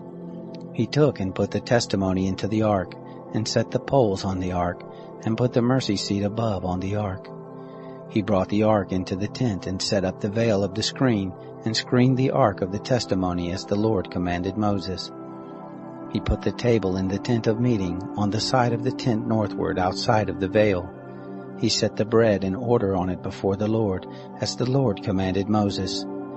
He put the lampstand in the tent of meeting opposite the table, on the side of the tent southward. He lit the lamps before the Lord, as the Lord commanded Moses. He put the golden altar in the tent of meeting before the veil, and he burnt incense of sweet spices on it, as the Lord commanded Moses. He put up the screen of the door to the tent. He set the altar of burnt offering at the door of the tent of meeting, and offered on it the burnt offering and the meal offering, as the Lord commanded Moses. He set the basin between the tent of meeting and the altar, and put water therein with which to wash. Moses, Aaron, and his sons washed their hands and their feet there. When they went into the tent of meeting, and when they came near to the altar, they washed, as the Lord commanded Moses. He raised up the court around the tent and the altar, and set up the screen of the gate of the court. So Moses finished the work. Then the cloud covered the tent of meeting, and the glory of the Lord filled the tent. Moses wasn't able to enter into the tent of meeting, because the cloud stayed on it, and the Lord's glory filled the tent. When the cloud was taken up from over the tent, the children of Israel went onward throughout all their journeys. But if the cloud wasn't taken up, then they didn't travel until the day that it was taken up. For the cloud of the Lord was on the tent by day, and there was fire in the cloud by night, in the sight of all the house of Israel throughout all their journeys.